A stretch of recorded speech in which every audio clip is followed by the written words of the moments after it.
What's up, Terrifics? I'm Michael Artsis here at the Meadowlands Expo in New Jersey for the AMA, that is the Academy of Model Aeronautics. I'm here with Stephen Baker, the touchdown maker. Yes, sir. How you doing, buddy? Not bad. And you? I'm doing great. Welcome, everybody, to the Michael Artsis Show. We're having a lot of fun here. Jenny's watching in Finland already. I know Technoblaze is in the chat. I got the chat room right here. So if you have a question, hit me up, and we'll work it into the coverage here. This is exciting because you are not only a touchdown maker from the NFL, a Super Bowl champion, but also you are huge into RC cars, model aircrafts that fly, that you can control, RC aircrafts, yes, and helicopters, and you're a huge gamer.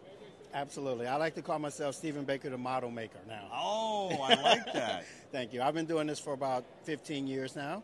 I come to this show every year. This is my fourth year here.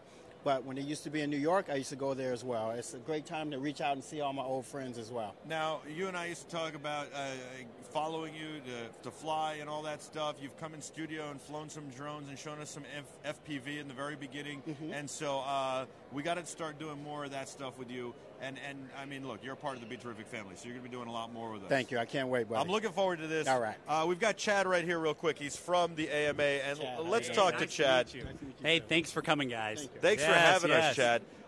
Tell me about the AMA and about this event. Sure. So this event's been going on for quite a few decades, and AMA's been a part of this really over the past couple years. And you see it right here. It's a great event. There's everything from FPV to fixed-wing models like what you'd see flying around, at airports. How'd the AMA get started? So, all right, 1936. We've been around for a while. And a couple guys met after playing around. There was a competition. Guys were competing. And they said, hey, let's get together and let's form a club. And it grew from that. Wow. Yeah. It's pretty amazing because you think about 1936. That was about 20 years after the Kitty Hawk, right? Correct. I mean, it was like 1909, I think, the Kitty Hawk, or 1909. It was 1909? 1903, maybe. Oh, 3. Yes. So it was basically like in that range. It was about 20 years after Kitty Hawk, and they're already doing model aircraft that they can control. Yeah, it was the heart. I mean, you think Lindbergh, you think just the heart of aviation. People were excited, and there were clubs all across the country. People were competing and having fun with model planes, and AMA was born from that as a group of people saying, hey, let's create some common rules. Let's create some safety rules so everyone's playing off the same playbook. And now it's changed with drones? That it has, but over 80 years, we've seen a lot of different platforms. 80 years ago, there was no such thing as radio control. Right. How did they do it? Oh, they were free-flying. They were like paper airplanes and balsa wood. Exactly, yeah. right? And then I remember those. You remember those? Of course, and they used to fly in a circle. So they fly in a circle and land back down in the ground. Exactly. So drones, it's just another part of the evolution of this hobby. Very cool. We're going to check out the show. Maybe we'll catch up with you a little bit more later. Happy to do so. Thanks Thanks, so guys. much. Nice to meet you, Chad. Thank you. This is exciting. Awesome. And by the way, it's 30 years after Kitty Hawk, not 20. I screwed that up. Okay. I want to know if Jenny saw yesterday's show. I asked him in the chat. It looks like they got some fidget spinners here. I don't know what that is exactly. You could do karaoke, Stephen. We could do some karaoke. Okay. Had the time of my Wow, life. it really works, huh? And I'm telling you. I don't know what we're doing over there, but that's very cool. Interesting. He's here every year, let me tell you. He has some of the best stuff. Yes, that's why I put him up front. Oh, okay. Is that why they put him up front? But he does have drones and stuff. He's got fidget spinners. Look at those fidget spinners. Those are insane. You might cut your hands on this. Do you see this fidget spinner? No. Look at this thing. It's like a Chinese star. Oh, I broke it. I broke the display. Drop it, you buy it. We're here 3 minutes, and I broke the display. That's very cool. We're going to actually do some karaoke? Why don't we start with karaoke? Why not? What's up, Paul Dixon? This is an AMA event. It's the Academy of Model Aeronautics. Aeronautics, I got it. And it's a wonderful organization. This is in the Meadowlands Expo Center. We're going to get the drones and oh my God, look at that. Is that Bigfoot? This is serious business here. All right, hold on. Let's see if this guy's. What do you got? You got something good for me? Here we go. He's going to make it work. In the meantime, we're going to come over here. We're going to come back to you, sir, in 1 second. We're going to come over here. Steven, this is insane. What drone is this? It's a custom drone that we built ourselves, actually. Custom drone that we're just starting to build. We're going to be releasing this entire kit in 2 months, where you buy everything you see here.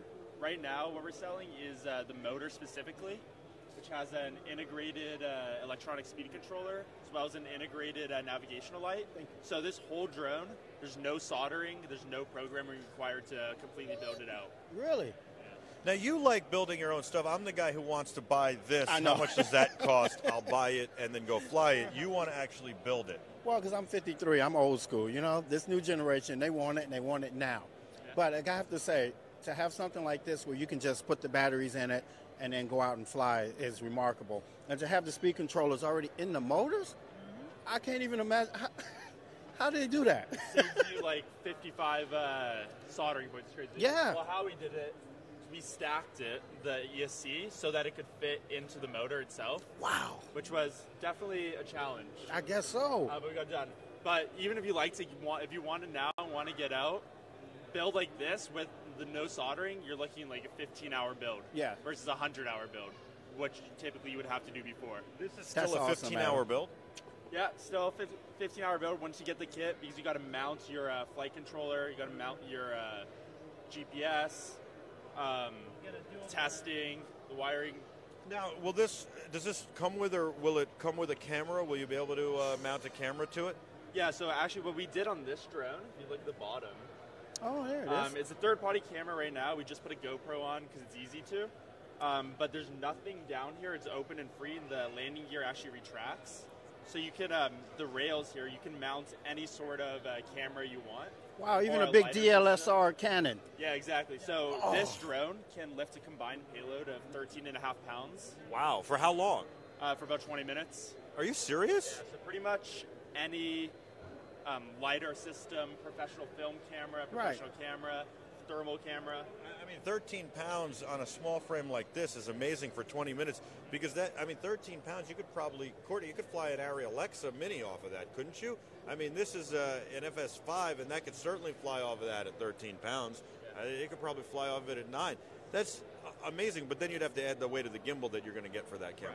Right. Where do you get that? Do you make that gimbal? We don't right now. We're using third-party gimbals. And are you using LiPo batteries? Is that what it is? Yeah, right now those we got two 6-cell LiPo batteries on there, 4,000 milliamp hours each. What made you want to design this and sell it to the general public as a kit?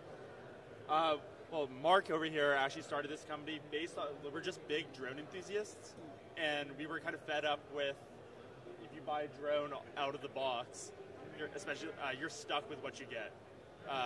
You can't customize anything. You're stuck with the cameras they give you. If one thing breaks on that drone, you're out that entire drone. You have to replace it, which is super expensive. Here, you crash it, something breaks. We've dropped these from 200 feet, and they don't break. Really? 200 feet, huh? You can just simply disconnect it.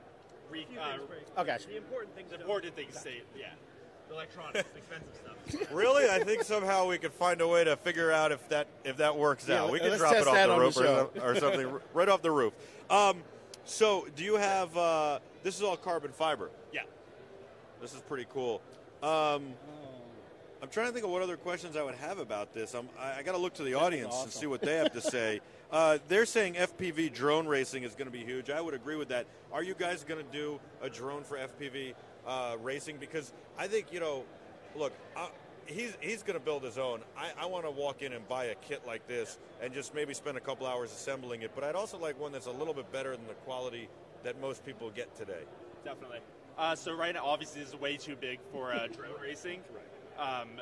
We're looking into so our next step is to get this kit out there in the next couple months, and then we're going to start looking at different size motors and eventually maybe try to get into that game as well. Yeah. And what about FPV? Do you have a FPV on this and any obstacle avoidance?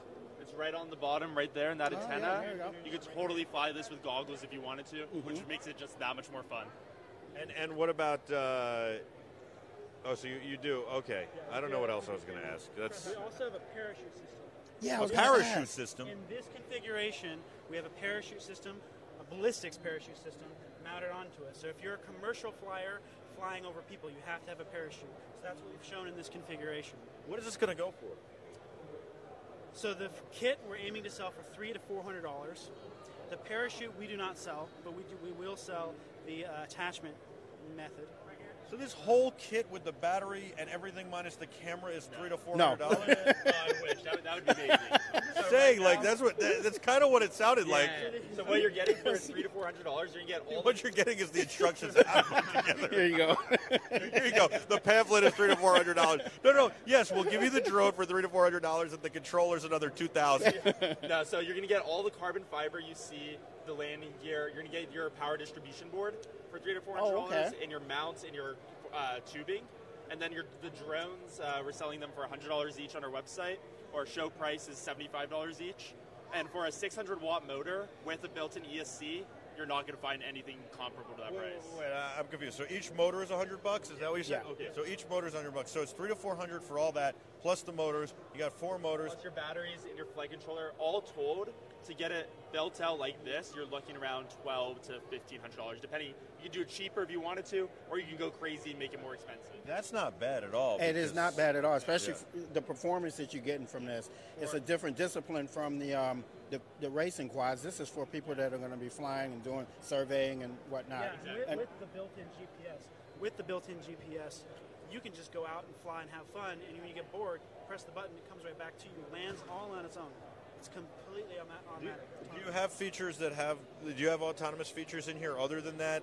Can you have it follow me mode, all those kinds of things that a lot of the mass manufacturers are adding? So those are typically up to the user. So we have a Pixhawk in this drone as an example of what you can do. With the Pixhawk, you can do follow me. You can do start and stop. So you're programming it yourself. Yeah, typically the user would be programming it for their specific needs. Out of the box, though, the Pixhawk comes pre-programmed with the basics, essentials of what you need to get it going. And there's no app that I could have on my phone to watch the camera. It's actually going to be a screen that we're going to pull the feed from. Actually, with this particular flight controller, with a lot of the Pixhawk ones, there are apps. You don't even have to use one of those big controllers. You could totally do it from an iPad or your phone, for example, and watch it on the screen as well. And when you said like $1,200, that doesn't include the controller, or it does? Probably closer to $1,500 then. These aren't crazy expensive. You're looking around $200 for this. But $1,500 is a very reasonable amount of money for this. Oh, yeah. And again, this is not for everybody. This is something you're building yourself, you're flying, and I would imagine you want less autonomous controls in something you're flying yourself. Is that right? Yes. And I have and listeners should know this. Everybody can't just go out and get this. You need a license, don't you? If you're flying like 5.8 gigahertz. Well, yeah, so to do 5.8, you don't have to have a license for 5.8 gigahertz. Okay. If you're going to be building something flying yourself, technically you have to register with the FAA. If you're commercial, you have to register with the FAA, no matter what you're doing.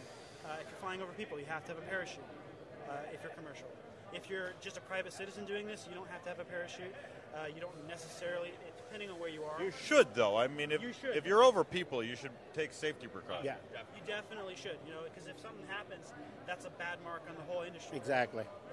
No. It also could hurt people. I mean, he's like, that's a bad mark on the whole industry. We don't want that to happen. We want to keep selling our drones and making our drones. And, oh, yeah, people could get hurt. We don't want that. Well, luckily no one's gotten hurt yet. We've had drones well, except for Adam, who's back at Mission Control. I flew a drone into him. He doesn't count, I'm sure. Not at all. We're doing actually a drone safety video. We do a lot of drone safety stuff. I actually spoke on to the FAA at their convention, and then moderated a panel for the FAA and DJI. You guys know who DJI is. And there was also somebody from the pilots lobby for us who want to fly from DC who was there, and the chairman of the FCC, the FAA rather. And so it was really a nice panel discussion. And one of the things was safety. That was the biggest thing. And so the thing is, flying it safely is really important. Anyway, I was doing a review on the Phantom 3, and I was talking about safety and showing people not to fly it close to people, but I needed somebody to fly it close to say, don't fly it close to. And I said, Adam, move left so that I could fly it by him. And, of course, he was like, what? And it cut his shoulder, but it wasn't bad. He was fine. Well, now they have the avoidance systems on the Phantoms now. And does this one have that, or you can get that as well? So the Pixhawk has the ability.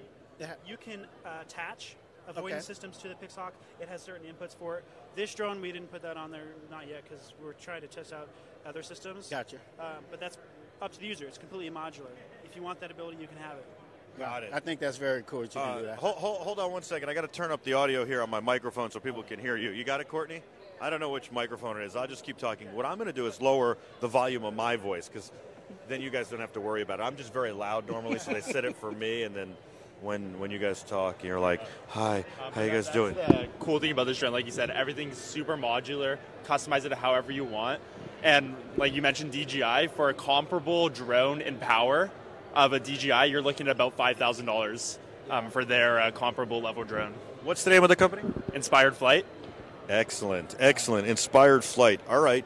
You guys are awesome. This was very interesting. I like these motors. It certainly has a nice fit and finish. This is new in the industry. I've never seen that. Yeah, we've been, the company was founded about 2 years ago, but we just brought the motors to market in November, so just about 3.5 months. And how long till you're selling these kits? This is very nice fit and finish and very sturdy. We're going to have our power distribution board on the market in a month, and we're going to have the kit and everything in 2 months. Excellent. Very cool. Hold on 1 second with my microphone here. Do we know if I'm microphone 1 or 2, Courtney? Am I 1 or 2? I'm 1. Watch this. You have to solder on it is the battery connection itself. That's it. Yeah, everything's plug and Full play. drone, 2 solder points. Wow. Typically a drone like this, you have 60 solder points with the light, to the ESC, to the motor, with the battery. This entire drone, 2 solder points, because people want to be able to solder their own battery based on their own configurations. Right. This, by the way, is the PDB for the people watching. This is the PDB. We got the 4 motor outputs. We got a filtered 12 and 5 volt rail. So if you're going to be running camera systems, you can do that off the main battery and not have any noise in your video. Very interesting. You guys all set up, boy. Very, very interesting. All right, it's called Inspired Flight. Did you raise money to start the company, or did you guys kind of bootstrap this and now you got sales going? Yeah, we raised money through an angel investor. You can go to inspiredflight.com and learn more about us. We've got bios on me, Adam, James. How did you get into this? What's your background? Were you just a model maker and you said, this is what I want to do, or did you go to engineering school? Or? Yeah, so I was in school to be an engineer, and I started with RC boats and RC cars, and I wanted to get into aircraft, and I wanted to get into drones, because back then it was the drones were the big thing. I built my own, went through 9 motors before 4 worked. I said, screw this is terrible. I got a job to do some filming, and it was a quick turnaround, so I had to rebuild my drone for that job. And at 3 a.m. in the morning, plugged the battery in backwards, blew up everything. And I said, that's the moment I decided I was going to build a better solution, and that's what this is. This is a much better solution that's out there on the market. If you're building your own, this is the best thing you can get. Now, if I plug the battery in backwards, could I blow the motor on this? Actually, I tried to do that this morning and found out that I couldn't, because what we did on the connector, there's a round hole and a square hole. And I was trying, I'm like, wow, I learned this when I was 3 years old. The power distribution board does have reverse polarity protection. So even if you do solder this backwards and you plug it in, this has reverse polarity protection on it. So everything else will be fine. There you go. That's a very smart design. I like what you've done here. It's very interesting. I wish you the best of luck. Inspired Flight. When are these going to ship as kits as opposed to just the motor shipping? Shipping, 4 months from now, we definitely will be shipping. 2 months is when we aim to release the kit. I have an idea. If you're interested, you don't have to say yes now. Well, you kind of do. Do you want to send us one to assemble? We'll do a whole video. You have to say yes, too, because you're going to be the one building it. Would you want to build it and fly it, and we'll do a whole review on it? That would be awesome. That would be awesome if you guys are interested. Well, I don't know. What do the viewers think? The viewers are going to say yes. I mean, I don't know. We're going to have to wait about 30 seconds for that answer, maybe 40. But I think the viewers are going to say yes. But if they say yes, are you in? I'm in. CEO of the company, I'm in. All right. I love it. That's awesome. And we'll get the parachute. We'll figure out where to get the parachute, so we have the whole thing. We definitely have GoPro, so that's not a problem. And we'll be able to get some nice aerial shots, and you can walk through what it is, especially because it's so interesting. I think that'd be cool. I've been doing this hobby a long time. This is the most revolutionary thing I think I've ever seen. Wow. Seriously. I mean, really, to do that, that's awesome. RPod77 says, hey, RPod77, I like the idea of a commercial drone. Yes, please, says Nicholas Cotto. There you go. I'm not making that up. Done. We're doing it for Nick? Oh, yeah. We're doing it for you, Nick. There you go. Hey, guys. God bless you. Thank you. Thanks. Nice meeting you. Adam, Thank you. Nice meeting you guys. We'll come back and get your card before we leave. I got it We'll make this happen. Oh, he's on top of it already. Of course he is. All right. This is much better than singing karaoke over there. Courtney, I got another pair of glasses for you if you need a pair. Here you go. Oh, cool. Can I save this for the karaoke later? We're going to come back. We'll end on the karaoke. I'll be like, I have to sing a Billy Joel song like this, I feel like. No, What's the matter with the clothes? All right, we'll save it for the karaoke. Yeah. Here we go. I got a pair for you right here. They're right here. You don't think I need these glasses, do you? I got to tell you, that was very cool, man. That was cool. What is this thing? This is like a monster Bigfoot. See, that's like more of your speed, huh? Yeah, that was very cool, right? No, that is very, to put speed controllers in a motor, that is revolutionary. But does that make it harder to fly because you'd have to do different speeds on each side? See, that's the thing. We got to learn the technology and see how it works all together, because to get all that to work that's incredible. I guess that main board he was showing us must control everything. Yes, that's pretty cool. Well, we're going to learn together. Yeah, and by the way, Paul Dixon said yes as well. He's watching in the UK. We're having a lot of fun here. You fly things this big? Yes, I actually have a P-51 Mustang that's 63 inches, so it's a little bit bigger than that. This is a great company, Horizon Hobbies. I order a lot of their products.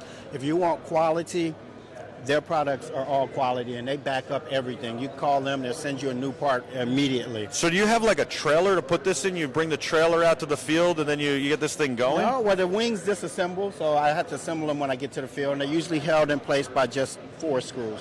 What's crazy to me is then you just use a controller like this to fly this thing? Yes, and this controller can control up to 6E, so it's 6 channels, and it can probably control up to 10 different models. Are you using FPV with this as well? Sometimes I mount my camera right up here, and I'll fly it around like that. Really? Yes. We got to get out with you. That's amazing. Yeah. How high will it go? Actually, they go as far as you can see. As far as you can see is plenty far with something this big. And you don't want to get too far, because then you can't tell which way it's going. Right. And then you just got to guess and give it an input and hope it's not going down. Have you been there, done that? I was going to say, have you ever crashed one? Oh, my God, that's the fun part. You hate to see a crash, but you don't want to miss one. And then you've done barrel rolls and all sorts of maneuvers? Oh, I've done loops and loop right into the ground full speed. We just go laugh about it, man. You got to go take a picture with your damaged aircraft at our field and smile. Because everybody crashes. You can do it for 30 years or 10 minutes. You could for 30 years or 10 minutes you're still crashing. People crashing, yes. Yeah. And how long will you fly this? Is this a 20-minute flight or is this? No, see, the planes are a little different. You get because if you fly wide open, you get about 8 to 10 minutes. Yeah. And if you really just throttle back, you can probably get 12 minutes. Really? Yes. So it's like the beginning of what drones were, but I guess because they're bigger, they can take bigger batteries. Let me see if I can get one of these guys over here from Horizon. Hey, guys, how are you?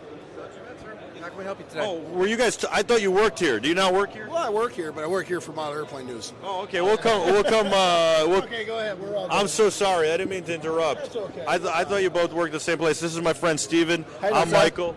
Steven's of the Terrific. Say hello. It's a pleasure to meet you. Yes. Let's see. We've got everybody watching in the chat. Paul Dixon, Nicholas Cotto, Arpod, a lot of other people watching. So Steven is a big-time RC plane guy, and he's got a couple of your planes. What's new? We've got the Clipwing Cub is new. The Cirrus has been out for a minute. We've re-released the F4F. We've got the Texan is new. The Ultra Stick up there is new. The IX-12 over there we're super proud of, and that's new. That's an Avenger, right? The TA-902. That's an Avenger. That's the plane that is Flight 19, and that's still missing. Is that correct? And then President George W. Bush supposedly flew those in World War II, or in it was in after that. It would have been Nam or something. I will. I'll defer to your knowledge of it because I don't know that airplane number. Okay. So I'll believe you. I think I might be wrong, but Flight 19 was the flight that they've never found the entire squadron. That was Avengers, but this is a Texan. Oh, that's what I said. Is that an Avenger? Yeah, that was my question. That's a Texan. Okay. AT-6. All right. What's the difference between the Avenger and the Texan? The Avenger, if I'm not mistaken, was a torpedo bomber. That Texan was more or less used as a ground support and trainer. Gotcha. But very similar aircraft, I think. Yeah, similar look. Yeah, absolutely. All right. So, what would you start? This one's foam. I guess those are plastic. They're foam. All these guys are foam except for the Ultra Stick and the P-47 back there. What do you recommend starting with foam? Is that the way you would do it? Depends on the guy. I like it because it's easy to repair. It's light.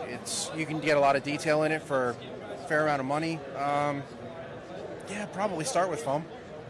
What do you think? Did you start with foam? Actually, I started off with helicopters, but when I got into planes, I started off with foam and never looked back. Because if you get a balsa kit, like he said, it's easier to repair foam at the field. You got your glue there. You can just glue it back together 9 times out of 10, and you're back in the air. You crash a balsa plane with all the sticks and the covering.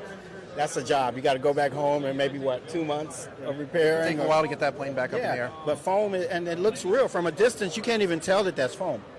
So you'd be hard-pressed to tell that's foam. Right. I mean, it's very hard to tell. And then even the bigger ones, like that one there, is foam as well? So everything on this display right here is all foam. The Ultra Stick up there in the top and the P-47 back there behind the camera, those are both balsa. So your P-51 is balsa, or is it foam? It's made by FMS. It's the red tail. It's all foam. Wow. It's amazing. They look unbelievable. I couldn't tell that they were that any of these were foam. In fact, this one doesn't look like foam at all. That one I'm close enough to see. And like I mentioned before, Horizon Hobbies, all quality.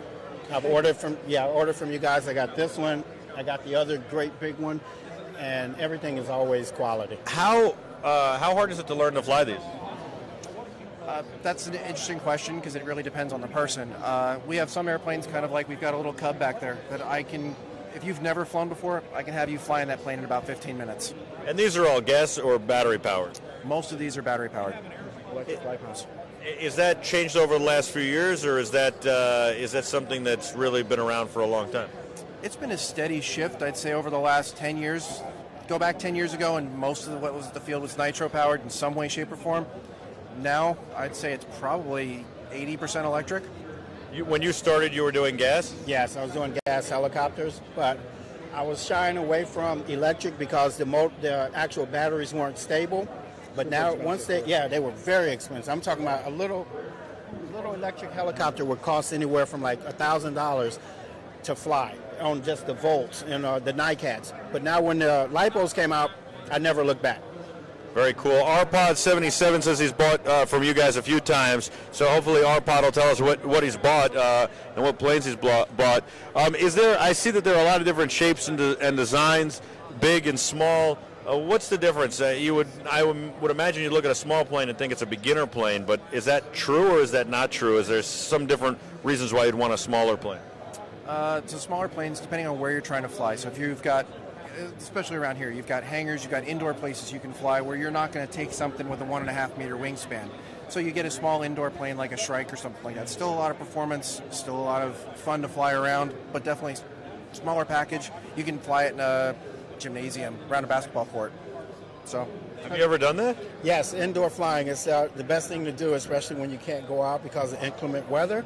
A couple of schools that I know, they actually rent out the gyms for us, and we go there and we fly the little indoor planes that he has over there, and they are a blast.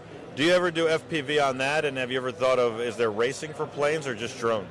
All the above. We've actually got our UMX F-27, which has an FPV camera in the nose of it. You can fly it through goggles, and we race them. Wow. Nice. Now, when you're building when you're designing these, do you get like the blueprints of planes, or how do you design them? It's a long process. Most of the time, we're working it backwards. You're having to reconstruct the airplane from scratch because a lot of times we don't have the direct access to the manufacturers. So we're finding images of them, we're finding stuff online, we're walking up to people that we know that own the planes and saying, hey, can we measure this, can we check this, and really trying to design the planes from scratch. Wow, that's not easy. I would have thought you just would have called Boeing or one of the other companies, Lockheed, and said, yeah, we'll pay you a couple bucks, send us that licensing agreement and the dimensions. But I guess the reality is it's probably not a couple bucks, it's probably lots of bucks, and like you said, trade secrets. Absolutely. Very interesting. Very so cool. You're literally like measuring planes and trying to figure it out. Thank you so much. No problem. Where do people find out more? Thank you. HorizonHobby.com? You got it, horizonhobby.com. The best. Wow. Thank you. Thank you. That's pretty cool. Yeah, I like man, what they this got is here. very cool. They do some RC cars too. Yeah, I see the old school trucks over there, huh? Look at these engines too. So these are gas? Or Yeah, these are all gas. This is Okay. like I don't want to say a dying breed, but most people don't do gas anymore. You still miss that sound though. Well, but it's probably a lot better to not do gas because the environment. Also, it's probably more dangerous. It's also probably harder to get. It's sticky. It's messy. All of the above. All the above. You Yeah. just put a battery in and go up, and you can have multiple batteries with you. Exactly. These are all really, really cool. I like these RC cars. You ever do RC cars? I did cars back in the day, don't get me wrong, and I still love them, but once I flew a helicopter, I've never looked back.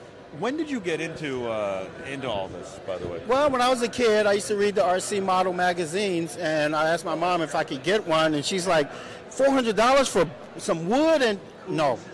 So when I grew up and got money and played with the Giants, I started buying my own. I started off with remote control cars, did that for about 6 years. Then oddly enough, I was going to camp, and I was on my way to the hotel the night before a game, and I stopped off on exit 168, I believe, where the old Mercedes dealership was. And I went over there, they were flying remote control helicopters. And I'd never seen nothing like that before in my life. And I talked to the guys there, and I immediately went out and purchased one and spent about $2,000, bought a box and everything, and didn't know what to do. And it sat for like 2 years. I was going to sell it. Someone told me, don't sell it, man. I'll help you put it together. You'll be glad you kept it. And I started off with something smaller and worked my way up. And ever since then, it's been history. Wow. Do you fly like, would you say you fly like 1 day a week, 2 days a week? When I was flying, when I was hardcore into it, I was doing it every chance I could. Wow. Every day almost. Wow. She wants to interview our man. Oh, hi, how are you? Come on in. I'm Michael. This is Steven. I'm Steven Baker. How are you? Pleasure to meet you. Nice to meet Jeff, you. pleasure to meet you. In the middle here? Hey, welcome to AMA Expo East. Well, thanks for having us at AMA Expo East, the Academy of Model Aeronautics. Great. Very cool. I love what you guys are doing. He's huge into RC. I always have loved RC. Never really got into planes, but certainly was into cars and am just excited and want to know more. Oh, yeah, it's great. This is our second year having the show here, and it's a show for our members. However, it's open to the public because we promote that. Anybody that's interested in model flying, RC cars, RC boats, we have it all here. Yes. And it's great, too, because it's great family activity because there's lots of hands-on stuff. Kids can come in, they can build a model rocket, take it home with them. They can build a little model plane and take it home. They can learn to fly control line, FPV, which are the drones. We have that here. We got a giant boat pond, which I'm sure you'll hit, and the kids can play with the boats. There's RC cars they can mess around with. And then for the adults, we got the big toys and all that kind of stuff. Yeah, we see It's huge. It's amazing, and we can get you started in RC, and we have guest speakers that are members of the AMA that grew up and building and flying model airplanes as kids, and now they went on to careers in aviation and aerospace.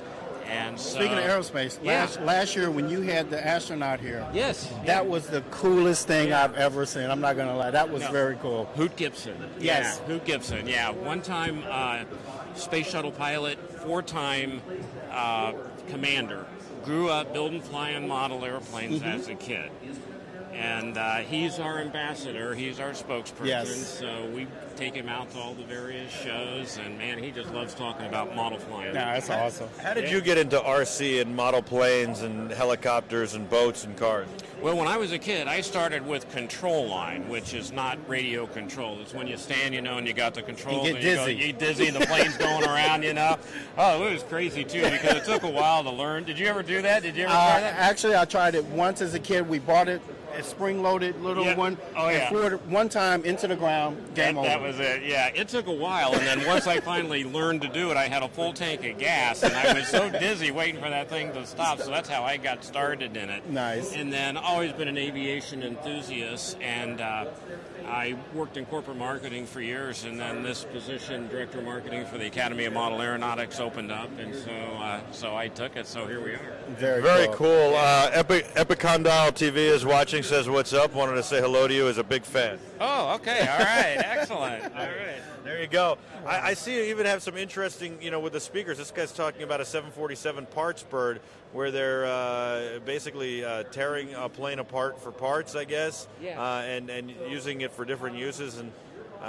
it's pretty amazing. Yeah, now, this guest speaker is a gentleman by the name of Mason Hutchinson, grew up building flying model airplanes, and he is a design engineer for Burt Rutan's Scaled Composites, which their claim to fame, they built Spaceship One, That was the first spaceship, reusable spaceship that won the X Prize. And, of course, Bert designed Voyager 1 and all these. He's an AMA member as well. Okay. And this organization, they hire only model airplane builders. No way. Yeah, that's it. That's I mean, you can get hired in other kinds of things, however, but you're going to top of the list if you're a model airplane builder. Nice. And so what he's talking about, one of his projects he's working on is called Strato Launch, and it has done a taxi test, and it is the world's largest airplane.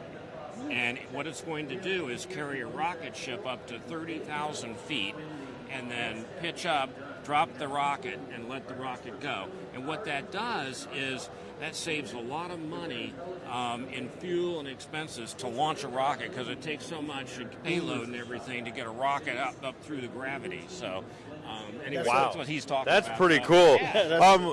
That's pretty amazing. Yeah. Can we look at, I want to come back to this area in a few minutes, but we're being asked by the viewers to go find helicopters. Can you walk us over to helicopters? See if I can find some. That's where Steven started his RC career on RC helicopters. I would think it's pretty hard to fly a helicopter. Is it not, Steve? Well, they liken it to if you stand on a unicycle on a basketball. No, but really, so you're saying not that hard? No. If you can balance a pool stick on your finger like this, you can fly a helicopter. I'm not sure I can do that. Oh, well, I'm not going to fly them. It's like crazy. I know we've got some the scale ones. Helicopters over here. Man, Are these are models? These are scale. Yeah, you do. These are scale models over here. Yeah, these are all models that are in our contest. In our model contest. Okay. So all the different categories, from cars to boats and various. Let's get Cortney to get a shot of this helicopter, at least for everybody on the other side. So you've got model boats, and none of these move. They're just models because they look like they're ready to go. They're all beautiful. No, some of these do. Most of these do fly. Oh, they do fly. Yes, they do fly. It's just a static contest. Because they have two kind of contests. They have flying, and then they have static, where they're just sitting still. So look at that thing. These are two great examples right here. That is unbelievable. So yeah, that is something that you would be scared to fly. Yeah. Have you ever flown something that big? No, over here I have. I actually had this. You've done the Coast Guard size, but not the. Yeah, nothing this big. No. Wow. If I'm not mistaken, that looks like turbine. Yeah, that's a turbine helicopter. So it has a miniature turbine engine in here. So this is like, this sound like a real helicopter. It'll sound like a real helicopter. Wow. And those blades will do real helicopter damage. They look like they'll do real helicopter damage. Imagine that tip hitting you at 200 miles an hour. At the tip, it's going to go right to the bone. Just the tip? Just the tip. You want to get hit by this if you get hit. You don't want to get hit by that. It's a machete. I don't need to get hit by the whole thing. We call them I don't want to get hit by any part of it. guillotines. That is amazing. Yeah, when they do the scale, too, I mean, it's down to everything. If you notice, like, there's the two pilots coming out of the thing, and then there's two pilots inside there, so it's, and look at the detail work on here, the weathering. I mean, you have to, if you fly this, you built it, you have to be so proud of this. Oh yeah, I'd be afraid to fly something like this. And I'm be honest, I would too. I'm not even going to lie. But you'd fly something like this. I'd fly something like that, because, I've done it. That's not a turbine for one. It's not this is about $15,000, $20,000 easy. Really? Yes. The turbines cost $5,000. Wow. And this is a gasoline powered one, so it's a little bit cheaper, a lot cheaper than that. But this takes some, to fly. But what's it like flying that? You don't get nervous at all? No, I don't call it nervous, because like, I'm trying to brag, but I played football in front of 70,000 people and dropped a pass, so you also caught a pass, too. So I don't get nervous, but you get that feeling that you're alive. Yeah. You know what I'm talking about. Oh, yeah. Every maiden flight of an aircraft, that maiden flight is still you still get that same feeling. I don't care how long you've been doing it. Like being on the football field, every play is different, every game's different, every day's different. Same thing flying one of these. You go out there, you fly in the morning, it's different than flying in the afternoon. Yes. So the audience here is R2D2 behind us. R2D2 behind us. We're going to get there, everybody. I'll show you where the helicopters are, too, when we get done. Excellent. And then what was I going to say? Good comment. Got to be a good pilot. $20,000. That's a lot of cash. You crash that, you're out a lot. Yes. I agree with Epi Condyle TV and RPod. I get nervous if I'm flying a $4,000 drone. This is $20,000, and by the way, you have to have real skill to fly that, right? Yes. Absolutely, and $20,000 is in this kind of category is actually low end. Yes. You know what I would worry about is that, like, I'm flying this and somebody's walking up and goes, "Oh, wow, that's really cool," and starts distracting you, because I would think your focus has to be so locked in when you're flying something like Well, this. you really should have a spotter. Yeah. You really should. You shouldn't be flying that by yourself. You need a spotter. Yeah. And then you've got some Old school wooden. That's Look at this craft. Wow, look at that. That's insane. That's got to win an award for being here.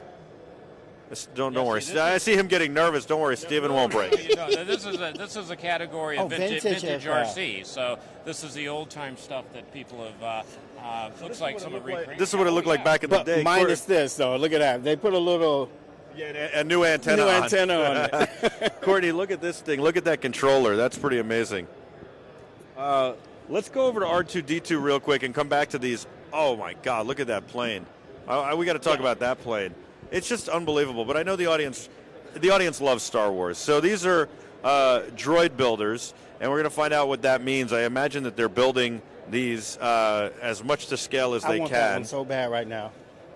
You do want that, huh? How could you not want that? Oh, you gotta love it. Well, I mean, I start thinking of things like size and space requirements and dollars, and the fact that everybody who would walk in would just play with it and never get any work done ever. We'd never do another broadcast. We'd just be like, okay, so you look at it from a whole different point of view. Mr. Drone right here. How you doing? Mr. Drone. Mr. Droid. Mr. Droid. How are you? How you doing? Good. So, how did you? What is going on here? I don't know. So these are R2 units. They're based off of the Star Wars movie. They're life-size, actual replicas of the movie. So they're remote-controlled droids that we bring into conventions and bring them for the kids so that they can. So you don't sell these? No. We're all nonprofit. Really? That's phenomenal. Yes. So we go to different conventions. We go to hospitals. We do birthdays and stuff like that. So. It's all for the kids. They like Star Wars. We give them the Star Wars experience. We get Vader and Stormtroopers, and the droids give them the extra kick. And then, did you build this yourselves? I helped build this. This is built out of styrene, aluminum, 3D printing, resin cast. So there's a lot of different ways to build these droids. Some take more money, some take less money. Some do a lot of stuff. Some do very little stuff. They could be static or they could be mobile. But you figure out what you want it to do. You do exactly the way you want it to look.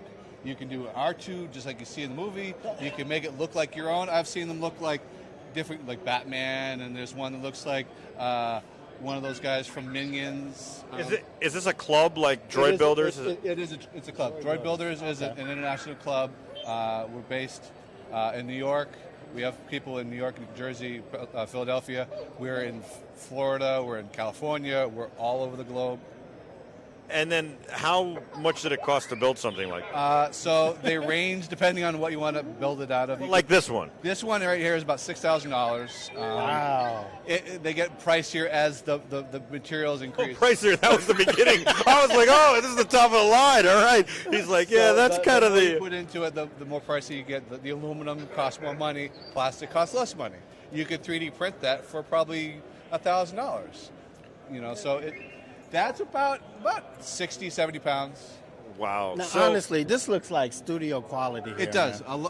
All of our droids, they look like they come out of the movies. Yeah. That's how we build them. We follow the same plans.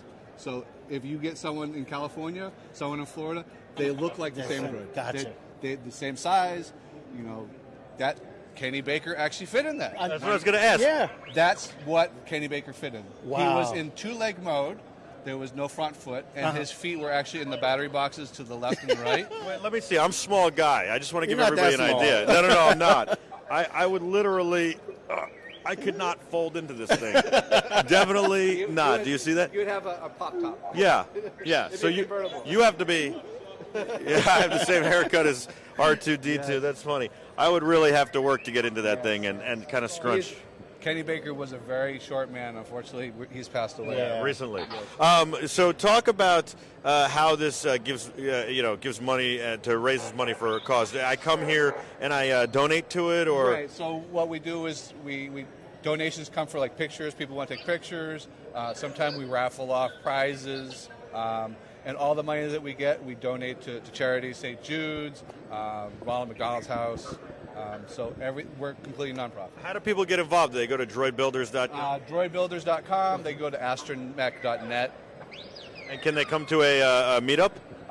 We are starting to do some meetups, so we're trying to get it so that some of the guys in the local areas can meet up and get some pointers on how to build stuff. But currently we don't have any official meetups. Yeah, RPod77 wanted to know. I think he wants to go. He also said we have to go to one of the meetups, but there are no meetups. If he comes to our website or if he follows our 4K5 on Facebook, we'll point him in the right direction. Okay, and it's droidbuilders.net. .net, yes. And then how much do you charge for a photo if somebody wanted? We don't charge for. You just a suggested donation. Yes. All right, I'll tell you what. Since we did moving photos, which is called video, we're going to come back at the end and we'll make a donation because what you're doing is wonderful. We really do. We really appreciate that. And thank you for what you do, man. That is awesome what you do. Yeah, thank you. Very, very cool. God bless you. Courtney, we're going to keep moving here. That was really cool. It's nice to see stuff like that. Yeah, especially that they're giving back. I think we're going to find helicopters this way. You know, my ADD is kicking in here. In Toy Fair, somehow I was able to oh my God. In Toy Fair, I was able to, kind of contain myself. Here, I'm like, what? We didn't even finish the planes. I know. Look at this. Hold on. We're going to come to the helicopter in a second, but look at this. There's planes flying. Well, see, this is what's embarrassing because these little kids put us to shame. You don't they can just pick up a controller and do this. We can't. I can't do this. You can't do that? No. You've been flying for 20 years. It's sad, I know. He just did a barrel roll. How about that move where he was stalling the plane, like that move? Yeah, a torque roll. He's not even afraid of No. Yeah. Look at. They don't even think about it because they're flaps young. moving and everything. Oh, he's coming out.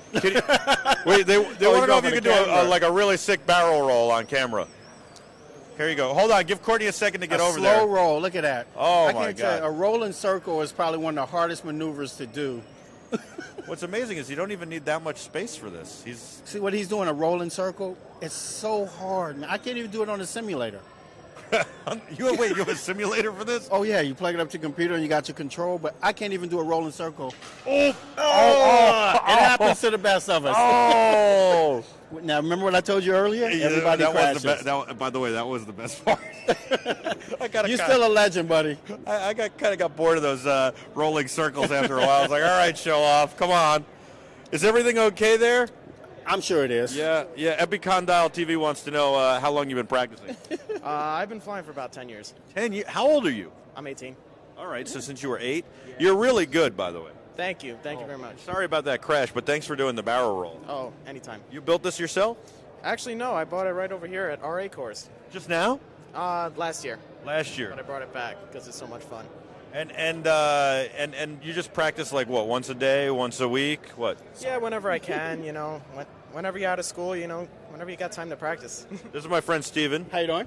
I just have a question. Do you get nervous putting on a show for the people? Never. You don't Not get even nervous butterflies. at all? Well, when I first started flying here, of course, but Okay. now it's Second nature. Gotcha. You know that kid over there? He's pretty good too, huh? Yes, he's been flying with me. We compete in IMAC contests, so we fly the giant scale RC planes. Giant scale. How big is the giant scale? I see one over there that looks like an F-14 Tomcat or something. Is that? That's pretty big, but what we fly is 10-foot wingspan airplanes. Wow. That's big, isn't it? Heck yeah. Really big. That's a $15,000 aircraft? Yeah. Wow. Really? Yeah. So this is nothing to you then? Well, yeah, it's a little toy, but you know what? It does what it needs to do. You want to let Steven take it for a spin? No. Sure. No, I can't fly that thing. You don't want to do it? No, that's his aircraft, man. I feel bad if it went down. It's a tank. These things are really tanks because they're made of EPP foam. Yes. So, yeah. I don't want to put Steven on the spot. He's this is not... He's only played in front of 70,000 people. Doing this on camera might make him nervous. If it was a helicopter, I would do it no problem. But Have you ever flown a helicopter? Yeah. Are they harder? So. They're different in their own way. What about like that big thing over there with the turbines? Could you fly that? Yeah. Oh, his eyes got wide. He was like, "Yeah, yes, maybe." Yeah, those things are huge. Yeah, they are huge. Pretty unbelievable. The audience wants to know how much that kit is. This, as a bind and fly, is about $250, but as a kit, you get the airframe for about $50, and all the equipment for about the same. I think the buy and fly is the way I would do it, but you'd Well, if probably you already build have a it. transmitter. Oh, yeah. Yeah. Yeah, it's basically the same principle as the Spectrum bind and fly, except this guy at RA Course, he does an excellent job of prefabricating these aircraft. Gotcha. Can we watch you crash? I mean, fly again? Sure. Thank you. It's pretty amazing. No, I wouldn't want to fly his plane either, by the way. I don't know. If it was a helicopter, I would do it. But I'm telling you, to fly in a confined space is hard, Well, man. that's the other part, right? It's a confined space. If it was wide open, it wouldn't have been a problem. Next thing you know, you'd be in the concession stand. It would have made for great TV, bro. It would have. This guy is good. No. I don't know why I said I wanted to see the crash, but I really could watch this all day. Well, when he said he flew to 10-foot wingspans, let me tell you, those planes are big and loud. 10 foot, that's all the way up to a basketball court. That's the wingspan. Wow, that's right. Oh, my God. That's a big plane. Dude. Are any of those battery-powered, or are those all No, gas? that's gas. Yeah. And he can torque roll it and do everything that he's doing right now. Do you feel like this kid could fly a real plane because he knows how to fly this, or it's completely different principles? No, they say it's completely different because, you're looking at it third person. I actually found it hard to fly FPV because I kept wanting to see the aircraft. But once you get that out of your head that you're inside the aircraft when you're flying FPV, it becomes second nature. I like that the audience is saying, RPod77 says the kid's got media training, and nice that that plane is a tank. Epicondyle TV says that plane is a tank. That's what I need, and that takes so much control and finesse. I agree. I'd be way too hard on the sticks. Yeah, you got to be gentle. We call that being ham-fisted. You got to be very gentle. It's little minute movements, and most people always go to the extremes. But you can set the radio up where it's called Expo, where you can set it where you move the control stick a little bit, and the control surfaces just move really small. Very good. Very nice. Thank you very much. I would totally crash that in about 8 seconds. Thank you. Congratulations. Wow. And you wanted me to crash it. No. I wanted you to fly it. I thought you could, No, I'm not that good. Somehow I think you're being humble. International Radio Control Helicopter Association. But I do think it's important to know your limits in the world as well. What did Clint Eastwood say? A man's got to know his limitations. A man's got to know his limitations. Do you feel lucky, punk? Well, do you? Now, this isn't styrofoam. This is like... that's fiberglass. That's fiberglass. When you were flying helicopters, do you still fly helicopters a little? Yeah, not as much, but I do the scale ones, and they have fiberglass scale bodies on them. That's about it. But I don't do any of this stuff anymore. And this is... when you were flying, though, you were flying fiberglass helicopters? Or? The canopy was, yeah, yes. the canopy was. But see, this is hardcore 3D stuff here. Wow. Epicondyle TV want to know real quick, how'd you go from football to flying RC? But, I mean, you explained it before. I think the answer is you always were into RC, and it's the NFL that gave you the ability to fund your RC habit. Exactly. That's the main your thing. RC addiction. How you doing? How you guys doing? Good. I'm Michael. This is my friend Steven, and those are the Terrifics. They're watching live. Pleasure to meet you. Hello. Yes. Tell me about this thing. This is unbelievable. Yeah, this is an SAB Goblin. It's a new Goblin Nitro Sport. Just was released about a month or so ago. Wow. It's nitro powered, has a YS engine in it. The flybarless controller is a V-Bar Neo using a V-Control radio. This thing is amazing. How hard is it to fly? It can be quite challenging. I've been flying for 3 or 4 years. Every time I go out, learn something new. It's rewarding. It's a lot of fun. Every single time you go out, you learn something different? Yeah, absolutely. It's some new trick. It's a good time. Is this something you could do a barrel roll with? I've seen some RC helicopters you can actually flip over. Is that impossible? No, absolutely not. This will do rolls. It'll flip, fly inverted. Wow. How long does it take to learn to be able to fly this? Proficiently, it could be a few years. There are some folks that pick it up right away. It's taken me 3 years to be quite proficient at it. And you're doing hardcore 3D?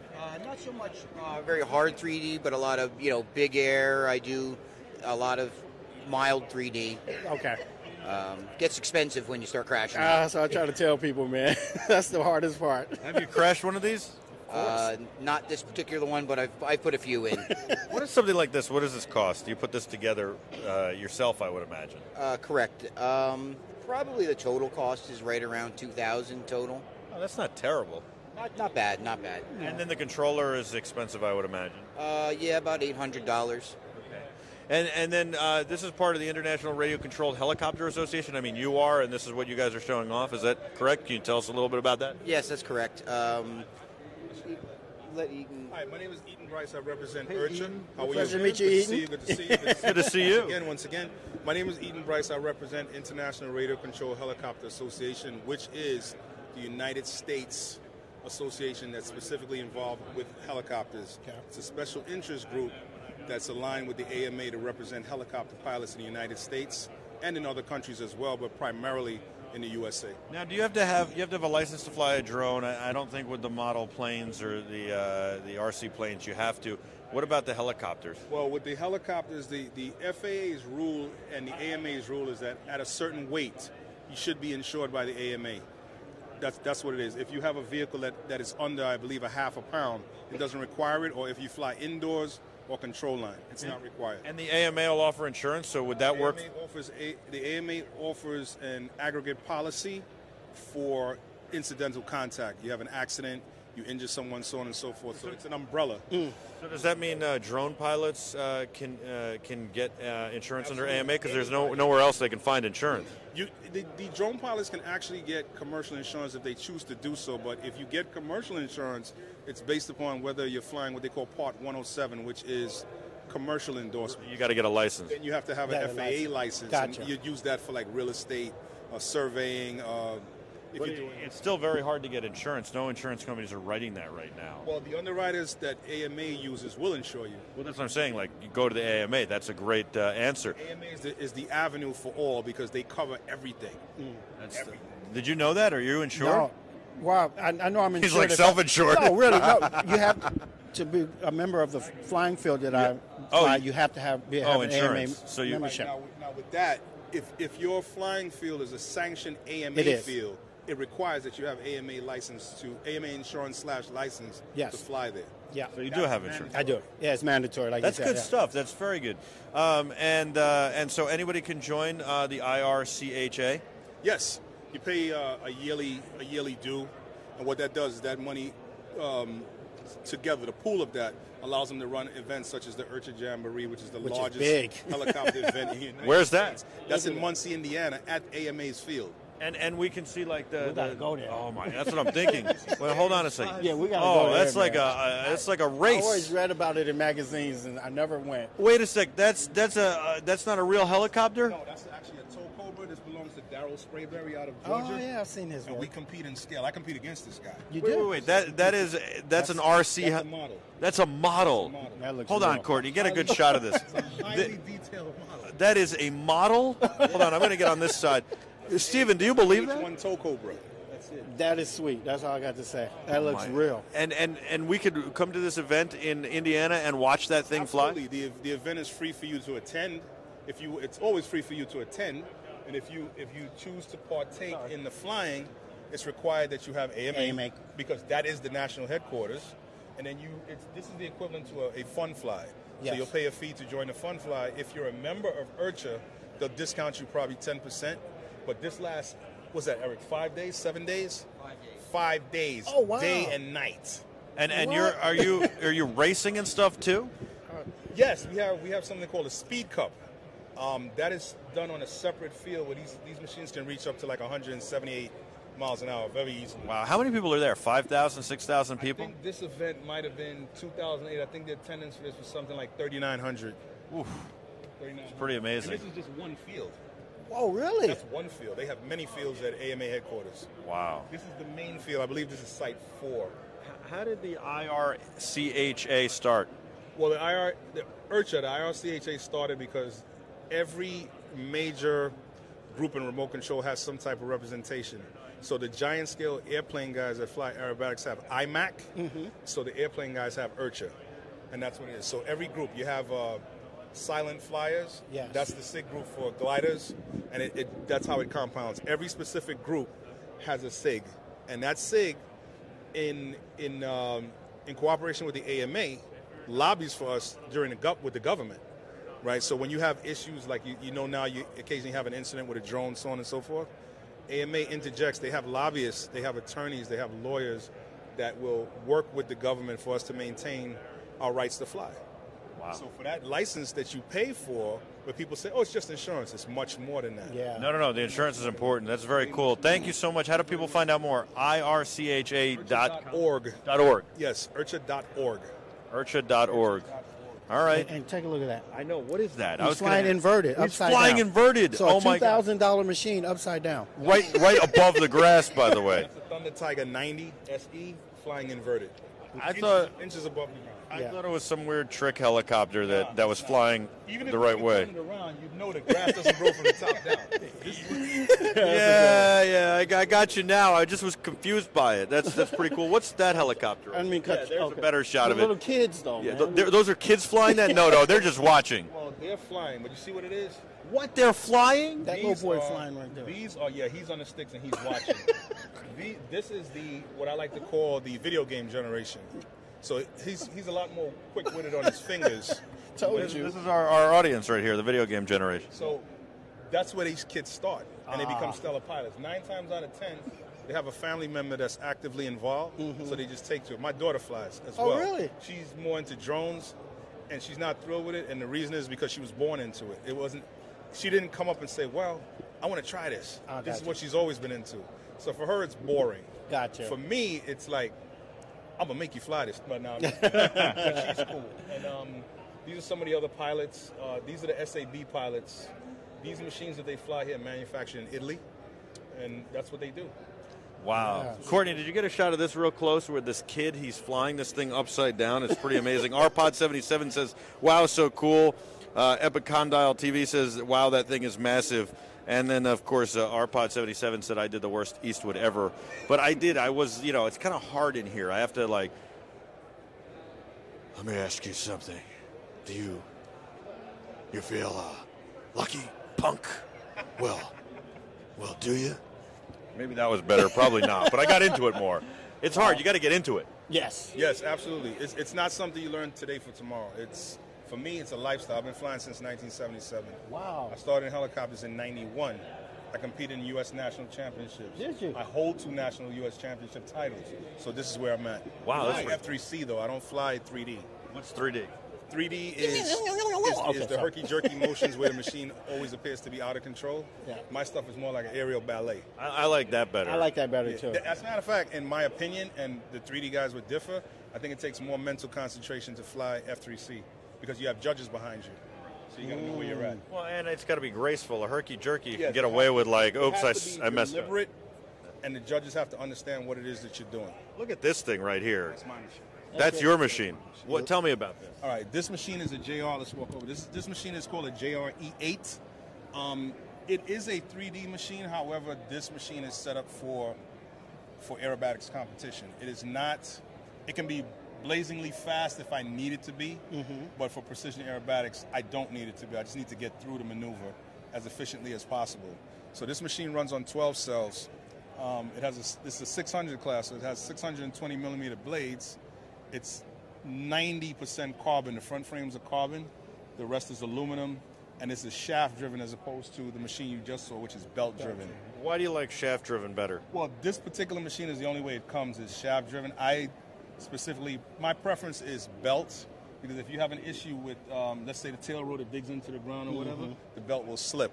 With a shaft-driven rotor, what will happen is it'll stall the gears, and you have a higher tendency to strip gears and have to replace them. So you got to be a better pilot with this. You should be. You should be. Any chance we could get you to fly in there? No, I'm just kidding. Well, we would, but I don't have batteries for this today. You would? Where are batteries? I'll go buy some. No, they're not going to allow you to do that. It's going to take a 12S, and I'd have to charge up. I'm pretty sure I'll probably fly this tomorrow in the cage. What? Tomorrow? How are we going to miss that? Where are the batteries? My batteries are in New York right now. I'll go get them. So, Kevin, go get batteries. Halt! Go get the batteries. But this is a great machine, and this machine was manufactured in Japan. Wow. Yeah. Now you put it together, though. Yes, absolutely. How fast will it fly? I could probably get this up to maybe 100. Wow. Wow. I've never had need to, but I can step on it a little bit if I need to. I really would love to see you fly there. There's no way I could buy you some batteries here. We'll charge them up in the next few minutes. You can buy me batteries, but we're not going to charge me the phones. I'll be happy to have the batteries, though. I was trying. How much do the batteries cost? Before I'm thinking they're like $20. You talking about, no, it ain't $20. Well, batteries are very varied. It depends on your manufacturer. Well, like the ones you'd want to fly with these that I'd be buying here for you. We don't want to quote prices. Give me an approximate. Like, is it 20? Is it in the $20 to $50 range? No. Or are we looking 300 to 400? Let's say. Well, how many batteries are you talking? How many does it take to fly? 12 cells. So it's two 6S batteries in series. So you need 2 packs. All right, so 2 packs. So let's just and the milliamps. Let's just guess 100. $100? Yeah, for 2 batteries. But they're linked together. Now, if I could come up with $100 and 2 batteries here, you're still not I flying. still wouldn't do it because I don't have the tray that affixes the batteries to the body. I got to come back tomorrow. You might have to come back tomorrow. And then even with that, all I'll do is be able to hover in there. That's all I need to see. I just want to see that thing. It gets away quick. Yeah, a hover it'd make me so happy. I think it'd make the Terrific so happy. We can do that. So I know to charge up batteries tonight so you can see this tomorrow. Well, I'd have to come back. Oh, maybe I'll bring my son back tomorrow, and then I'll live stream something to the. Are you going to come back tomorrow? Tomorrow's going to be tough. I have I know. another event. I don't know. But I'm going to try come back. Will you charge it either way? Yes, absolutely. Excellent. Thank you so much. Have a good day. IRCHA.org. Thank you. You have a great day as well. We're going to take one. Take care. We wanted to come to this event. Oh, in Brooklyn. This is in Brooklyn? We should come to this event. Are you going to be there? You're going to be there? Where's your card, man? Give me your card. We're going to go to this event in Brooklyn, right near Cortney's place. Here you go. Oh, I don't know, in the camera bag. Put it in the backpack. Where's our team? Everybody's got the flu today. Rory's got the day off, and everybody else has the flu. Yeah. By the way, Adam's got a cute dog in the office. This is really important because, he's fostering this dog for a week. He decided to bring it to the office, which made me so happy. But in all seriousness, it's nice to foster and adopt animals. So, it just made me remind you guys to foster and adopt a pet. It's really a nice thing. So you should definitely do that. If you want a pet, instead of getting one, adopt one. Thank you so much, guys. You're awesome. Take care. Dude, I'm definitely going to that Artsis show this year. It's August 1st. August 1st in Indiana? In Indiana. Yeah, road trip. Yeah, we're going to do it? We're going to stream it? I'm definitely doing it. All right, we're going to be live with Stephen Baker at, and we got the guy to talk to. Absolutely, the head man. That's great. What is this stuff? It's just, this is batteries. See, we got the batteries. We could have flown that thing. No, these aren't even big I know. enough. These are for like drones. Maybe. Yeah, these are like the lipos for the first drones. Oh, but they got like a racing drone. So the kid, to put stuff in perspective, his plane was probably a little... It was bigger than that. Bigger than this. Yeah, so that's what I was saying. That's the plane that I was thinking of out here. So, first of all, there's like an F-14 over here, but this... he's flying stuff this big? Like this big? What do we need here? A wide shot? Oh, we need like a perspective shot. So I'm 5'6". How tall are you? I'm 5'8". You're 5'8". I'm 5'6". And this thing is big. And you're saying, this is not a 10-foot span for sure. This is probably an 8-foot span. It's 102 inches. So that's 102 is 12 times 10 would be 120. So it's less than that. It's about a foot less. Wow. Yeah. Well, this is what that young 18-year-old kid was flying with no worries. Wow. I would be scared to death. This is unbelievable. Yeah, you wouldn't want to get one of these up in the air, would you? And he would do everything. Torque rolls that you saw in there that he did with that little one, he'll do with this. Wow. This one's for sale, by the way. Wow. And he would probably tell you it's easier because it's bigger. I can't imagine going to my parents and being like, this is what I want for my birthday. Michael. Oh, I could hear your mom. She was on yesterday. It was very funny. You got to let me know. I didn't know she called in. We got the best prank call, though, because it was so accidental. I called a gaming store as my mother to see if they had Montana football from Sega, the first one, before sending Adam there, because he was going to go pick it up during the show so we could play it. And I called him. He wouldn't call, so I called him before sending him there. But then Gabe says to me, "Call as your mother," right as it's ringing. So I'm like, "Hello." No, you didn't. I did. Wait. So then the best part is when she called, I go, "Oh, you got to call the store back and ask the same questions I asked." So she goes, "I'm not doing that," and then I just conferenced her in, and then I muted myself. That's wrong. That's wrong. And the guy goes, "Hello, hello, hello." She goes, "What?" Hey, we have to see my friend here. Okay. National Balsa. Now, I like to call this old school. Nobody builds anymore. Everything is foam and put together for you. But this guy is struggling in the market for people that build from scratch. So he comes here every year. He actually is sporting a Giants jacket today. He sells the best balsa wood, which is the lightest wood known to man. And this is what they build the aircraft out of back in the old days. Wow. Before foam. And so but I mean, you could see these are just boards at this They're moment. just You foam. would actually cut this out yourself. But you should see the masterpieces he can make. I Don't try to hide. We're talking. I see that. I'm telling them all the masterpieces. How you doing, buddy? How you doing? What's your name? My name's Eric. Eric, can you come around for a minute, or is there a way we can get closer to you? Otherwise, I can't. My arms aren't long enough. You have wings I can attach this to? Give me a wood. Give me a piece of balsa wood. We'll show everybody how strong it is. We want to talk to you. We want to talk. You got the Giant jacket on, man.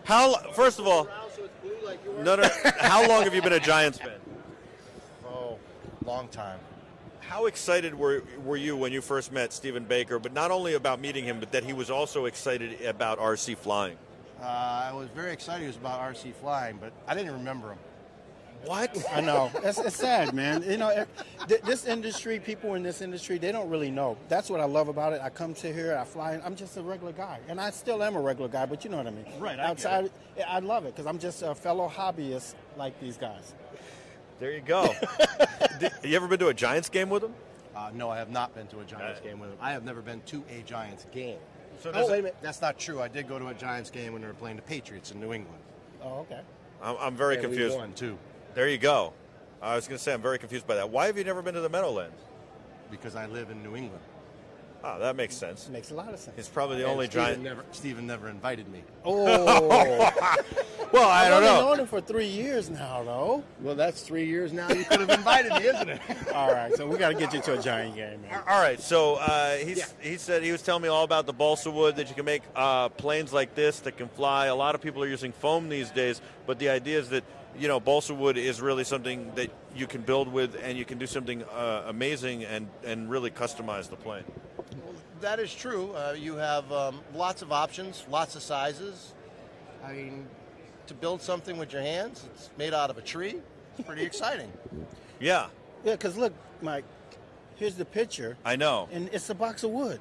And so you literally put the whole kit together. You say this is every piece you'll need to make that thing. That is correct. That is all the wood to build that aircraft. And what do you need, like a saw? I don't really. I don't know. Don't look at me like that. I've never built anything in my life.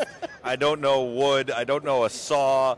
I literally the saw in elementary school. That's all I built, and I used a saw like this with Mr. Viscupic. The hacksaw. It was the bow saw, right? Is that what they call that? Yeah. Well, yeah, kind of. He's like, kind of. Hey, how's that? It's kind of like a coping saw, but we'll go with Coping, yes, that's right. I remember that. So that I could cope with the failure. All the cut parts for this aircraft are laser cut out already. All you do is pop them out and put the little things together. Really? Yeah. That's pretty cool. So I could actually maybe sort of do this. I'll tell you why.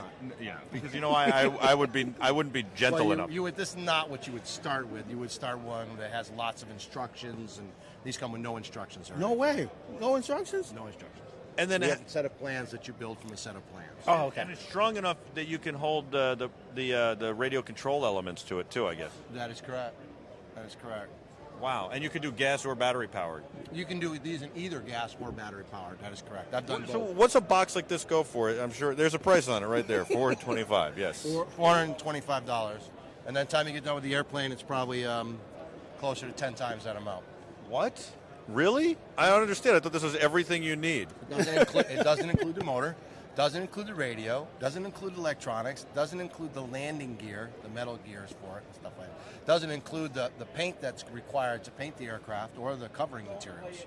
It's all the wood to complete the airplane. All the wood and everything else not included. That is correct. Wow. For the true hobbyists. This is the true hobbyist thing. How long would it take you to build this? You. I'm asking you. No, me. That's wrong. Let's start with. Not wrong. What is the question? What do you got in this It book? takes me 6 months to do this. 6 months? Some people will take literally 5-6 years to put it together. I couldn't even put together a glider. So think about it, 6 months to build, and then that maiden flight we were just talking about earlier, the first time, and it goes like this into the ground. That has happened, yeah. No way, that's happened to you? Mm-hmm. To you? Oh, yeah. Were you sick? How did you get into this business? How did I get into it? Yeah. Well, I basically... I'm asking the tough questions today. today. What we normally do is it's not airplanes. That's normally what we do. We cut wood for the industry, for people that make airplane kits, for all types of things. We cut it for people who make fishing lures. Oh, okay. For everything. The Why would marine you make industry, everything. Why would you make a fishing lure out of balsa wood? You don't want your fish to get a splinter, do you? No, but it is light and very buoyant. No, I was kidding. Yeah. No, it's a legitimate question. It's very soft, and some fish have big teeth. And it would, but wouldn't you said it's light and buoyant, but don't you want the lure to be down under the water? Or they weigh them down. They put lead weights to get the exact weight they're looking for. Okay. To get the exact Who knew? they would like. All right. So if you buy a Corvette or any kind of modern car, there's plenty of balsa wood in that Corvette. Come on. Well, you must have one. I did. There's no balsa wood in Corvette. It's fiberglass. It's all fiberglass. Anything from 2000 and I think it's 2005 up. Really? Are you serious? In it, yeah. Where would you balsa wood in a Corvette? They use it for composites in the floor systems. They use it with a sandwich material between carbon fiber. Yeah, it makes it stiffer, stronger, and lighter. Wow. So you sell some of that balsa wood to them? No, I wouldn't be here if I did that. I'd be super rich by now. You're in the wrong state. You're in New England. You got to be in Detroit. No, still wouldn't work. No. Very cool stuff. Thank you so much for your time. Thank you. How do people find out more? They go to National Balsa Laser Cutting Services on nationalbalsa.com. That is correct. And that's a classy card, I must tell you. This one's all yours, Steve. Thank you. You can turn it into toothpicks. It's made out of balsa wood. That's awesome. That's actually basswood. That's basswood. Yeah, basswood. Is there different types of wood here? Like this? I mean, technically, it's all balsa, or you call it balsa. This kit has different sets of woods. It has some maple in it, some basswood, some balsa wood. How do you make this wood? You just cut wood very thin? It's the same as if you were cutting any other wooden material. It's the same. It's not a big resaw. And you have a big wood shop? Yes, I do. How did you get into this? I still don't understand. I just slowly started cutting wood for fellow modelers, and next thing you know, everybody was asking me to do their wood. So one thing led to another. I started purchasing it from overseas, and there you go. There you go. And would you say most of your clientele are older gentlemen? I run a very diverse clientele base. Like I said, I supply anywhere from the model airplane industry to the fishing industry, to the marine industry, to the government, to everything. I see. It's hard to even remember them all. I mean, they use this product to line tanks and everything else. Gotcha. To line tanks. To see, he's like, if I did Corvettes, I'd be loaded. But tanks, not so much. If you did, General Motors uses more balsa wood in a month than would fill this building. Wow. All right. Thank you very much. Always good to see nice you, to man. meet you. Always good to see you. I love the jacket. So, Courtney, let's keep going for a second. Oh, we got something over here we got to see. Oh, this looks like flight school. Steven's talking to his buddy. We're going to let him have some fun time with him. You know, I got to ask him about his Corvette. Well, I kind of taught him how to put it behind his back. It's a very directional mic. You shouldn't catch that much of the conversation. And if you do, hopefully it's interesting. Is this the... I'm trying not to interrupt him. Anyway, we'll come back. All right, we'll come cool. back. How you doing? That was a cool conversation. He's a funny Yeah, dude. I see him every year. You got to know his little wit he has with him. Yeah. But you know what? At Or the end, wit he he's a thinks he has. sweetheart. Yeah, he's a sweetheart. You had a Corvette what year? 1990. What'd you think of it? Did you like Man, it? let me tell you, I was going to buy a 300Z. Yeah. Remember when they first came Yeah, out? it was that nice design in the Yes. early 90s that was rounded. I had It was futuristic. and everything. And then something I said to myself, let me go try out my dream car, which is always a Corvette or Stingray. I went to the Corvette dealership, man, and the guy took me for a test drive, and I was driving it like a little old lady. He said, man, put your foot in it.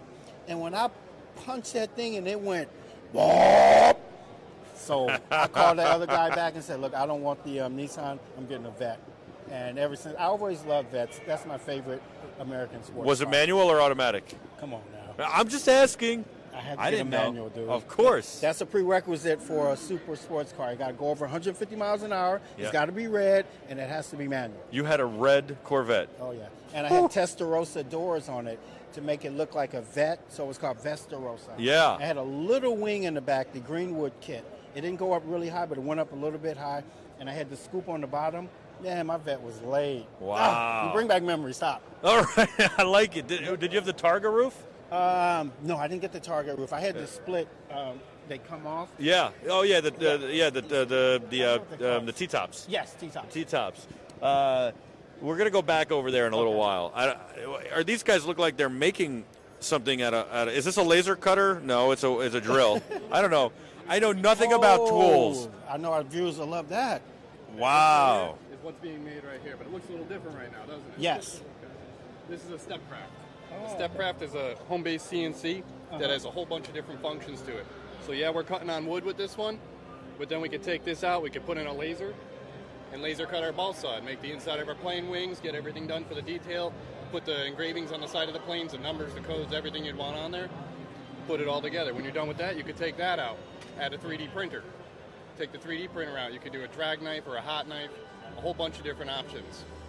That is amazing. So this is a modular tool system that you can use for a lot of different things, laser cutting, drilling. You're doing this with drills? Yep. That is Two different drill unbelievable. bits. We came back with one that was over here, and it did most of the big, taking out all this extra wood, making a bunch of mess.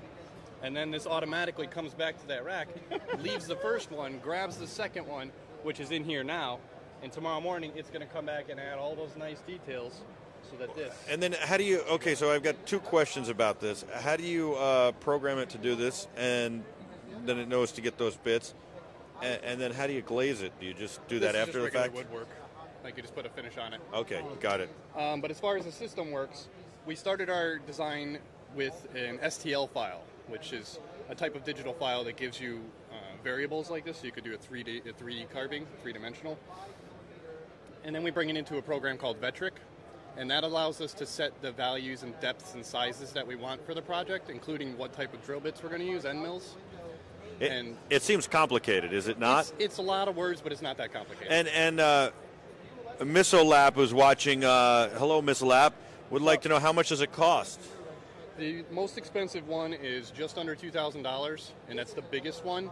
They go down to about a third of the size and are around $1,000 for those. And you get all these things with it, the laser and the whatever. What is this, a drill? I know nothing. I'm sorry. That's okay. I'm the wrong guy to be in a shop. That's all. right. I don't know anything about this stuff. The great thing we have going for this show, for this weekend, is we're giving you the machine, a Dremel, which is a smaller version of one of these. That'll still do all the I know what a stuff. Dremel is. Same there you thing. go. That's a spindle. Okay. And software to get going, Cut 2D. And then you can buy the laser additionally. You can buy the laser, you can buy the 3D printer, you can buy any of the options separately. Can I get frickin' lasers? This is awesome. Yeah, $2,000 doesn't seem bad. Sure doesn't. And to know that it can work by itself, you said you go home and it's still working? Well, you don't want to leave your project running unattended, but... You don't? Why? There's potential of sawdust or anything like that. You could cause, potential fire or something going on. Okay, I got you. You don't want you. to leave any of your work stuff going. But but you could 3D print and leave that going, right? You could. Yeah, it's a nice bed for a 3D printer. So does that mean you could print huge things in 3D? You could do this entire bed in 3D. Yeah. How about height? Can you get a little higher? 5.5 inches. 5.5 inches. So it's like a shoebox. It's like a shoebox birthday cake. Pretty much, yeah. Yeah. Very cool. And people go to stepcraft.com to find out more? Stepcraft.us. Stepcraft.us. And if people buy this weekend, even if they're not here, they can get that deal? Even if they're not here, if they give us a call within the next week and say they heard about us here at this show through you guys, we'll give them the same deal. So if they say BeTerrific sent them, they could get an extra 10% off? I'll give them a hug. Extra 10. How about a laser? We could talk about it when they give us a call. Oh, okay, there you go. So I started the negotiation process for you. You finished the negotiation process with him. Cool. And don't forget to tell him BeTerrific sent you. And, of course, don't forget to follow us, Miss Lap. It's nice to see you. Hey, what's up, Torn94? Quick question for you. What's your name? Christopher. Christopher, this is pretty cool. Did you come up with this? Is this your company? Nope, this is not my company. This was founded in Germany, and the German headquarters is in Menden. We are the Connecticut, or the U.S. headquarters is in Connecticut. Okay. And should I have everybody ask for you when they call, Christopher? They Yes, can the ask guy's for- shaking his Don't head. mess with me. Yep. There you go. Call for Christopher, $2,000. He's going to give you 10% off. You'll work out that deal, and you get the Dremel with it too. Yeah. Yep, the and Dremel and the software to start. and if cutting they right buy away. the laser, can they get 15% off the whole order? I don't think so. No. No. Nah. We're trying hard here. It's all right. How much does the laser cost? What's the cost on a laser? $659. Okay, can I just buy the laser?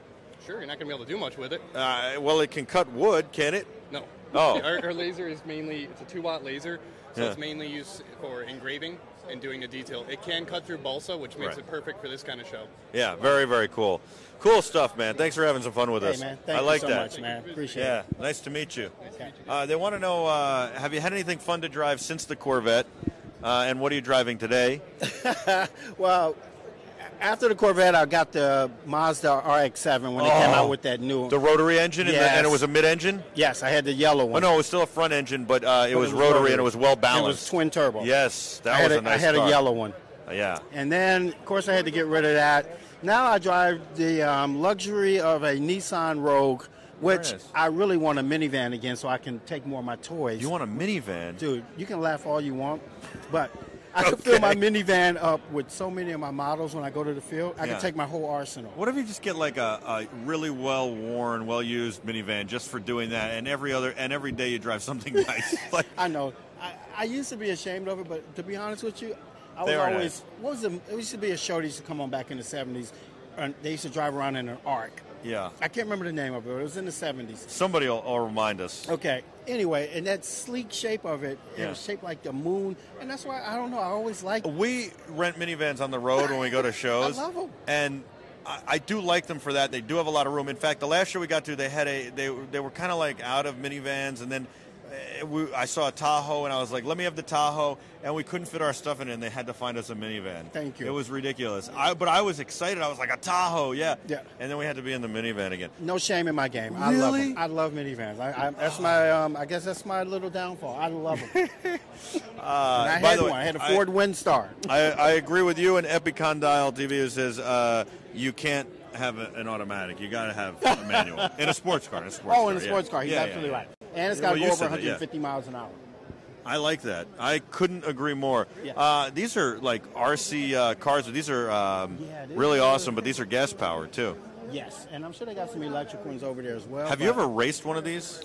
Actually, not this big, but I used to race the 1/10 scale trucks back in the day when I was playing. Look at that thing. That's not that bad for $850. No, I was here last year, and these guys their prices are very reasonable versus some of your top manufacturers like HPI and Traxxas that make big machines like this.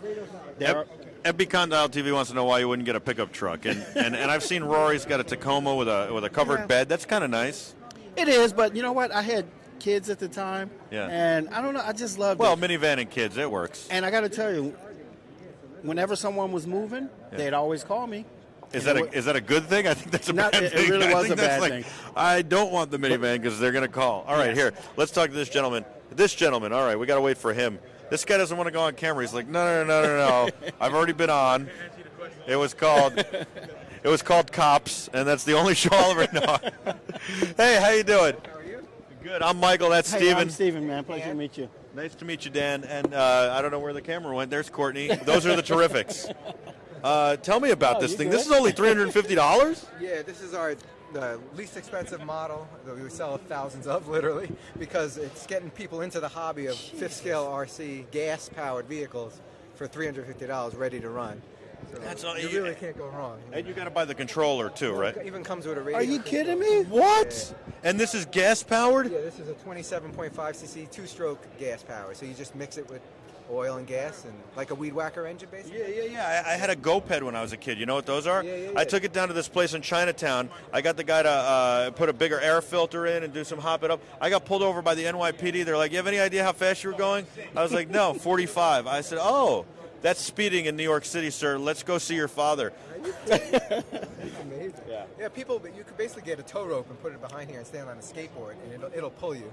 Really? It's the same type of engine that's in your GoPed, if you think about it. Right. Yeah. Now, can you tell me, how are you guys able to do this when HPI is selling these for almost $1,500? Well, HPI is just, you know, they have to go through their dealers and markups and advertising and all that stuff. We don't have any of that extra cost. And also, we're just not as greedy as far as profit goes. Oh, he just slammed the competition. We're not as greedy. You know what? He's probably right. They don't have to start as high, you know, but they have to cover a lot of costs at that. This at is that price. amazing for $350. For everything. We actually, we're all about getting people into the hobby. You know, because when I was young, I wanted the HPI Baja 5B. That was the buggy. But to spend $1,200 on something like that was crazy for me. When I was like saving up for like a motorcycle that was $2,000, like why am I spending $1,200 on an Artsis car? So I ended up finding these for half the price, and I'm like, wait, people like me are going to want them too for half the price. Well, God bless you. Is this your company, King Motor RC? Yeah. Very cool. Very cool. So let me ask you something. Do you have any battery-powered ones? I do. There's one right there that's brushless. That'll do like 60 miles an hour right out of the box. That's beautiful, too. That's $725. Yeah, because you're paying a little more for the Technology brushless system. Right. The ESC alone is like a $200 ESC, and the motor, another $100 and something. You know, because it's big. It's like a soda can. You know? Yes, I got it. This is amazing.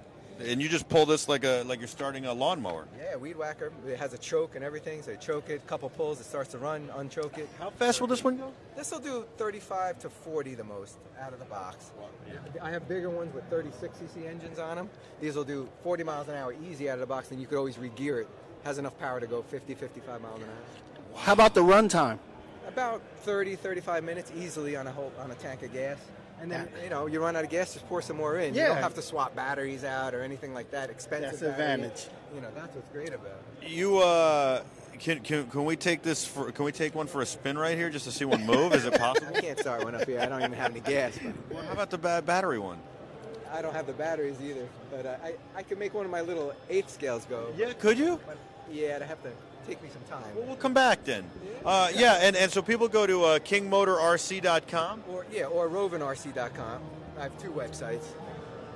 Just because you want to confuse people. I know, but if you like this model, this is a rovinrc.com. But go to either website's awesome. We sell both of them out of the same area, the same warehouse. And how did you get into RC? Just as a kid? Oh my God! Ever since I was a kid, I started with those Tamiya little kits. Oh, yeah. And built the Grasshopper, the All Hornet, of them. the Hot Shot. I had them all. Blackfoot. Monster Beetle. But you don't have to. You don't. This is out of the box like this. You don't have to put it together. It comes just like this. The wing is. You have to put 2 wing pins in to install the wing. Otherwise, it comes just like you see. Wow. And do you ever race these things? I don't race officially. I'm more of a backyard basher my whole life. So I have a little spot where I race right near my warehouse, like a construction zone. Where Yes. These things are so big, you don't even need a real racetrack. You can kind of like make your own racetrack. But you got to have 2 of them, though. Yeah, it's so much fun when you're racing another I know. person. That's what makes it fun. Exactly. You need a lot of room for this, though. Yeah, a lot of room to really appreciate what it can do. But even in a fairly small spot, you can have a ball with it. Because you don't need, even though it takes a big spot to turn, you give it just a little bit of gas, it gooses around. You know, Yes. so I drive it in a little area at my house at home. You do a lot of burnouts, a lot of drifting. Oh God, yeah, that's what all this thing. All the power is going to only 2 rear wheels, so you're sliding all over the place. Potato Teammate just started watching. Hey, Potato Teammate, please follow us. He wants to know what RC company this is. I guess this is your own. It's called kingmotorrc.com. These are your own brand of vehicles. Is that correct? No, that's not my own brand. I'm the main dealer in the U.S. that sells them, but I'm just a distributor for these products. So what is the brand? King Motor. Oh, King Motor. Yeah, King Motor is the brand, and Rovin is the brand. Yeah. So I just named my websites the same as the brand. I got it. I got it. Now I understand why he's got 2, and it's confusing What too. it was, I was selling the King Motor for a long time, but then they couldn't keep up with my sales, my orders, so I had to find another supplier that sold the same thing. So luckily I found Rovin, and I became the seller for them too. What do you think this guy does to sell? Oh, he's got good prices. Do you want to give it a coupon code for the audience? Do we have a coupon it's code? all right on here. If you go to rovinrc.com, you enter code PCD5, RVPCD5. Hold on, let them get their pens out. Let's take them back to 1997. Let's get a pen out so they can write down the coupon code that should be like King Motor RC. It's now, it's RPDC5685 Full Metal Jacket. Well, the RV is for Rovin, obviously, and then PCD is Preferred Customer Discount. Nice. And number 5 for 5% off. Can we make it 10% and call it BeTerrific, and later you'll go fix that? No, I can't. Yeah. No false advertising here. And then King Motor is the same code, but just KM instead of RV. The rest of the code's the same. I tried to keep it a little simple. That's yeah, simple, huh? By the way, in the meantime, they want to know if you ship to the UK. Oh, of course. Yeah, we ship everywhere, all over the world. Are you on Amazon? We don't sell buggies on Amazon just because too much problems with that. People buy these things, they think they're buying like a 10 scale. Oh, this thing was too big, and they return it. It's like they were driving me crazy. So I like the more informed buyer to buy it. So eBay is better, and websites are better for us. Okay, and people can buy it. I do sell parts on Amazon. And you will ship to the UK. Yeah. There's definitely a shipping fee involved with UK, but anything in the US is all free shipping. Very nice. That is very nice. cool. Very cool. All right. You're onto something good, man. It's very cool, man. Where are you based? In Valley Cottage, New York. We have a warehouse. We ship everything out of it. Can we get you to come by our studio one day and drive these around with Steven? Yeah, maybe. Where are you guys from? Secaucus. Oh, okay. Yeah, you came here, you can come to Secaucus. Yeah, for sure. You got a card? Right here. This is it. This is your card? Okay. Well, I don't have a personal card with me, but this is the best place to contact me is the email. And just ask for Chris. Dan. Yeah, Dan the man. Just making sure. RPDCK5. It's in the chat room, everybody. And Courtney put it up. Thank you. This is great. If we come back later, you'll take a 10th. Well, this is the Losi 5T, basically. Yeah, $1,500 at HPI. But here it's $850. Really? Getting a big, more powerful engine. Wait, what is this? This is basically very similar to the Losi 5T. Yeah. So, but you're getting a much bigger engine. You're getting a nice chrome pipe, and it's a lot Aren't you cheaper. supposed to take like some medication for your prostate when you have low TC, whatever? Oh boy. I'm just saying, he's throwing out all these terms. I don't. Okay, I'm sorry. Losi's a brand name, Yeah. you know, that made this truck originally, but this is just exactly like it, and you're going to save a lot of money. A lot. So this one's $850, and how many cc's is it? This is 36 cc.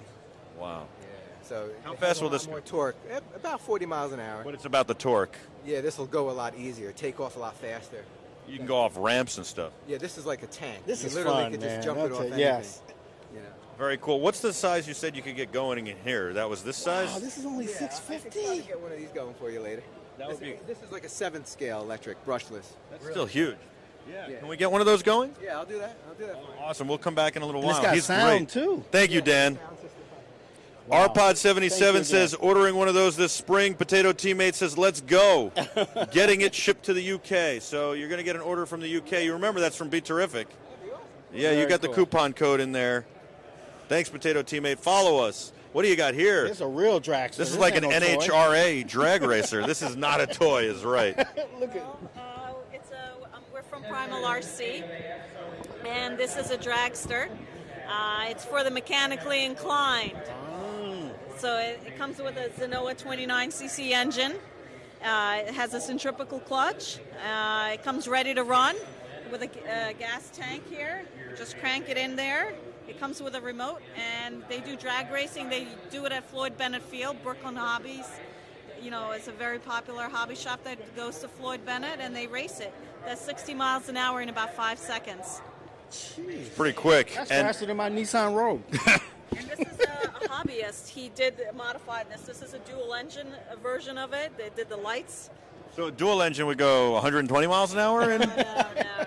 I think the guys at Floyd Bennett, they could do it under 4 seconds, maybe 70 miles an hour. Wow. Wow. And it's got to be hard to keep this straight. Now, you said a clutch. Does that mean I have to shift it, or is it an automatic clutch that's auto-shifting? It's a single speed out of the box. However, this is very similar to a Baja transmission, so you can install a 2-speed, ready bolt on, and you can have 2 gear, And you're shifting it with the controller? Yes. Wow. How'd you get into RC? I don't know. I don't know. Big toys are fun. I agree. But Yeah. we're actually doing something new, if you want. This is the first time we've talked about it, so this is the first time it's coming out. We're launching a monster truck at the end of this year. It's that size, and this is the wheel for it. Holy It's bigger than anything's ever been done. How much is that going to go for? I would guess probably about 1,700, 1,800 ready to run. Wow. This is just one wheel. 49cc. It's going to be, the body is going to be a little bit bigger than that. Unbelievable. It's going to be pretty sick. We're a crazy company, and we're kind of proud of it. this Sunday, big Bigfoot, only at the Meadowlands Expo in Secaucus, New Jersey. Actually, it's going to be the Raminator truck, so it's going to be great. The Raminator. Raminator. Okay, so hold on, I'll do that again. Sunday, it's the Raminator at Meadowlands Expo. Be there, be square. You got it. Thank you. All right, will you come? Where are you based? We're in Valley Cottage. New York? Yes. Will you come visit our studio and show us it when it comes out? Can we take it for a spin? Cool. It would be cool, Where are right? you guys out of? Secaucus. Oh, nice. Yeah. What, you got a card, or is this your card? This is my card. Your email's on here? Yeah, the email's on there, and actually there's a coupon code. If you decide to purchase this through this show, you get 7% off. AMA Expo is the coupon code. AMA Expo is the coupon code, 7% off. You got it. I like that. Thank you. Thank you very much. Nice to meet you. Thank you, Miss Irene. Michael and Steven. She's Irene, everybody. Wow. Wow, that was pretty cool. Yeah. I mean, that thing looked real. It looks exactly like what a drag car looks like. It's unbelievable, and it's fast as can be. Courtney, you need me? I mean, do you want to go into the silent auction? No, I don't want to go into the silent That's auction. where they give away deals. You get very good deals in Yeah. there. People bring in used stuff. Sometimes you can find some choice stuff. But we're just not buying anything. That's the only thing. I mean, unless you want to. No, you know me. I can look and see. Courtney brought up a very good point. We're not What's that? silent either. I mean, you might be a little bit more silent than I am. What's down this aisle? Did we go down this one yet? I don't know. I think we should go down this one. Or, you want us to go back down this aisle? Okay, down. Okay. Because we got to go talk to that guy. We know a guy who knows a guy. What's a fruity shoot? We do parachutes. Parachutes. I'm Michael. It's a pleasure to meet you. Parachutes for drones. I'm Michael. This is Steven. Hey, how Those you are the doing, sir? Terrifics. You do Nice to parachutes meet for you. drones. Hi, Steven. So the idea is Nice that to meet I you can too. put this on my drone, and when I crash, No, you don't crash. well, that's what I'm saying. When I crash, it doesn't crash. That's right. Yeah. Right. So You've got the Mavic here. You've got a 3DR there. Right. How much does it decrease flight time? so it's about maybe 10%. 10%. So about 2 minutes on this Mavic. That's right. And you can see virtually no difference in performance. These things are like little hot rods anyway.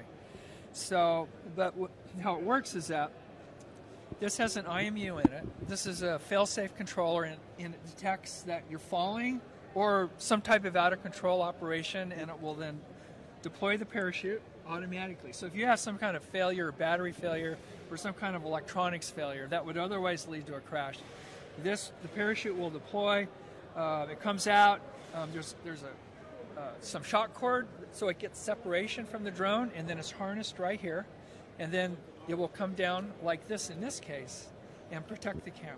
Oh, nice. That's pretty good. How long did it take you to come up with this? This project here was about 2 months to develop, essentially do all the work needed to actually make this fit. But then the launcher itself is another project, which was about 6 months long to do this. And the part of this is because of, we have a patent pending release system on this. So, I mean, all the generation of all this stuff, we've been doing this stuff for like 10 years, since 2007. And just evolving the product line, generation after generation after generation. Have you ever thought about doing it for big planes? We do.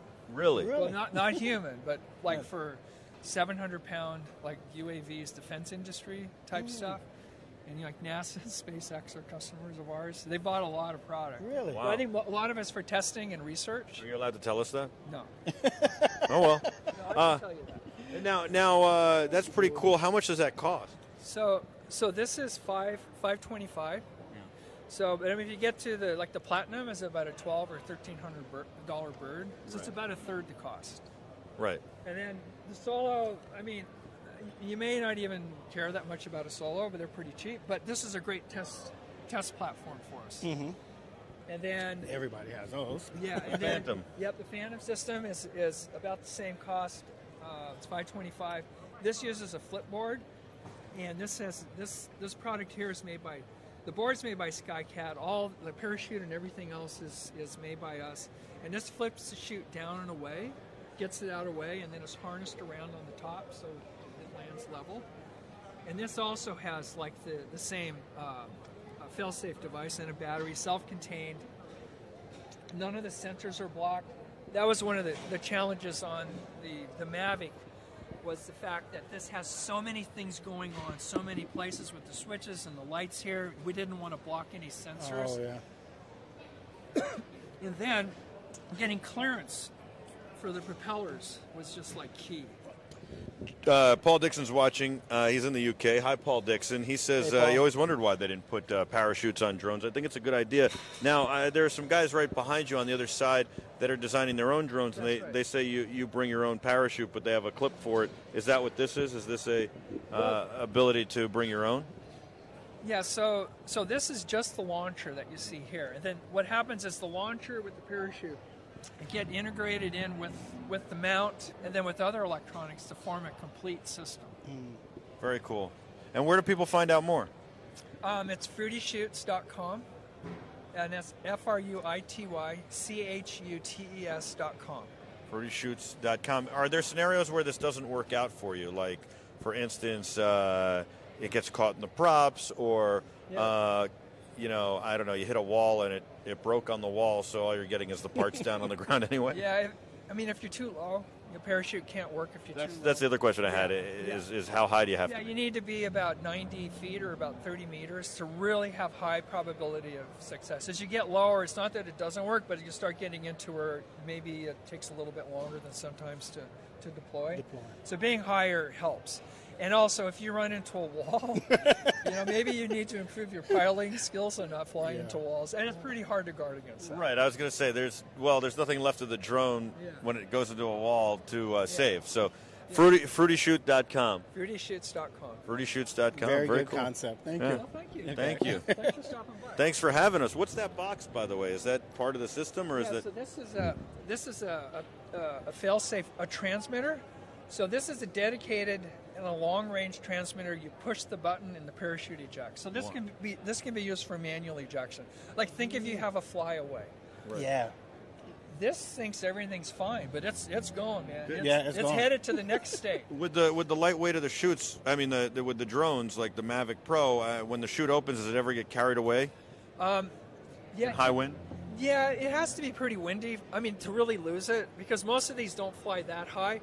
But it can land, and if you're in high wind, the chute can drag it some, that sort of thing. You could be running to the next house. Yeah, it's possible. Hi, guys. Very Did you cool, see man. my Thank you. drone? Thank you very Wow. much. I mean, you think about it. You spend all that money on a drone, you might as well have some type of safety. You know what I'm saying? Back up. I mean, I agree, except most often I crash it into walls. But I agree. No, I will tell you this. I did lose one in the Hudson, so I'm not sure that would have helped me either, but I would have more slowly watched it drop into the Hudson. I gotcha. I always buy a Lamborghini from these guys, man. I got this one at home. I was like, you always buy a Lamborghini? It's the only Lamborghinis I can afford. What are they going for? I had like one of these as a $40 kid. now. I got this one at home, and I got this one. Now I got this one. I had a Diablo. Remember those? Yeah, of I course. had a Diablo. Dude, that's my second favorite car. Really? Oh, my God. Lamborghinis? You know what? Yeah. A very good movie. I got to tell you my Lamborghini story. Fresno State. I was coming out of a bar, and, let's just say I was a little twisted. It was foggy. I'm walking down the street, and I hear this noise, like a growl. I'm like, what in the world? All of a sudden, a Lamborghini goes flying by me, and I'm in awe. He turns around, makes a U-turn, and comes back full speed, a red Lamborghini. Wow. I'd never seen nothing like that before in my life, and ever since then, I've been hooked. Doors open like that, oh, he my gets God. out. That was the best. I've never forgotten it. I drove a white Countach. Yeah, I drove a white Countach once. 500 Countach. Yeah. And I didn't like it. I couldn't see out of it. Really? Yeah, you couldn't back it up. I was like, I mean, they're beautiful. I used to love them. The Countach was the car. When I was growing up, a kid that I knew, his father had a 25th anniversary Countach. Oh. Yeah. See, I guess you got to be careful what you wish for, because I've never sat in one. I've never. But that's been the thing. in one. Like, I thought they were the coolest things, and then I drove it, and I was like, I don't know. Well, I want to know that feeling. I mean, they're still. I mean, especially the newer ones are really cool to drive. Did you what is this? King Hobby King? Hobby King. Oh yeah, that's. Were you going to ask me? Did I feel disappointed? Is that what did you feel like the man in that car though when you got in it? No, because I mean, it's such a car guy. Like I wasn't. No, I didn't feel like the man. I just felt like you know what I felt? I'll tell you what. No. I was nervous. Oh, because okay. it's so at that point it wasn't the 80s. I drove this in like 98, 99. Yes. So I was nervous because at this point it's really a collector's car. It's worth a lot of money, more so than even buying it new. There aren't parts for it. True. And I start thinking about all those things, and like, this isn't my car, this is somebody else's. And so I start thinking about all those things, and so I was a little like nervous, I guess I would say. There was Okay. like that nerve, not kind of like you're saying with the maiden voyage. I wasn't afraid to crash the car, but I had that nervous energy, and then also you don't know like what the car is capable of. You don't know how it handles. 'cause they could get Like, away from you. You don't want it to get away. I mean, it's a lot of horsepower to start, and you don't know how it handles. So, and you don't know what shape it's in either. Like, I mean, it looks nice, but you don't know how many miles are on it, how often it's been driven, how the brakes are, how the Yeah, you know, and you would hate for that owner to come up to you and give you that look like, why'd you wreck my car? Right, I'd hate to have to go to the owner and be like, "Here, thank you for the spin." So, I mean, no, so I just felt like this is cool. I felt nervous and cool, like not that I was cool, but this was cool because I love that car, like you said. Oh my God! And so it was an experience I had always wanted. Even though a kid that I grew up with, his father had one, I never even sat in that one. I just saw it, even in the garage. I just saw it. So this was like sitting in it, driving it. It was amazing. But I just, again, it's not a car I would want because I want to drive a car like that. I hear you. And so I'd rather have like a Ferrari or a Porsche or a Corvette that I feel like I could drive regularly, see out of well, it corners well, it handles well. Not that the Lambos don't, but to me, I just... No, that makes sense. That's interesting perspective. But as I was saying, this is Hobby King. Their prices are very, very cheap. Really? I mean, yes. This is where people go. Is this something you would just buy out of the box, or you got to build this yourself? No, it comes already. You know, you might have to put a couple parts together, like the wings or whatever, but pretty much bind and fly. Is this hard to fly, though, or is this something I could learn to fly? No, you wouldn't want to start off. You want to start off with a high wing plane when you're starting off. Right. They're a lot more forgiving than mid wing. But yeah, Hobby Kings are very good. You know what? The audience wants to know when's our next giveaway. And we were supposed to give something away the other day, and I forgot to give it away because we went outside and played hockey. So I don't know if Kat is watching. I imagine she is. If she can give the three things away, I'll tell you what they are. It was a bed gear pillow for gaming. Have you seen this gaming pillow? It's kind of cool. You can like be a little bit more comfortable on the couch or even on the floor. Then we've got two McFarlane toys. One is a Jared Goff doll, which I say is going to be a collector's item because there's probably nobody who bought the Jared Goff doll. And the other one's a Chicago Bulls statue as well. So, yeah, we can do a giveaway. Excellent. So there you go, Ashoka. Follow us. Thank you very much for watching. Follow us and we'll have a giveaway. And I'll see if maybe there's somebody who wants to give something away here, too, before we leave. So we have at least one giveaway. The AMA guy's ready for it. Yeah, I just want to see this real quick. The A10. Look at this, the A10. Look at this is called the Warthog.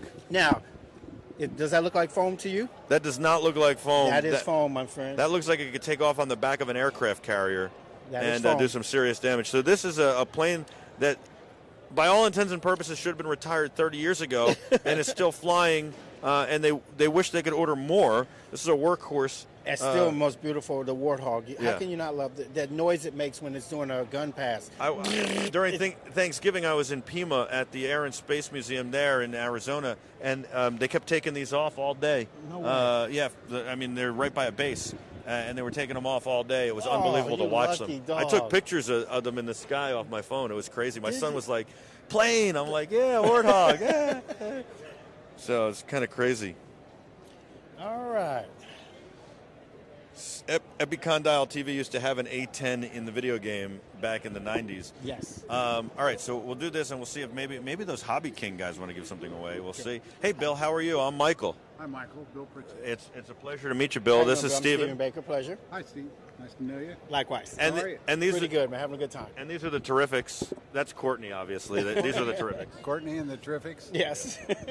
Hey, she a singer? I don't know. She might be. Courtney, do you sing? No. She shoots. They all say that. Tell me about what you guys are doing with the flight school, the AMA flight school. Well, as Director of Education, we kind of have a huge challenge with kids, adults, everyone that wants to know how to fly something. So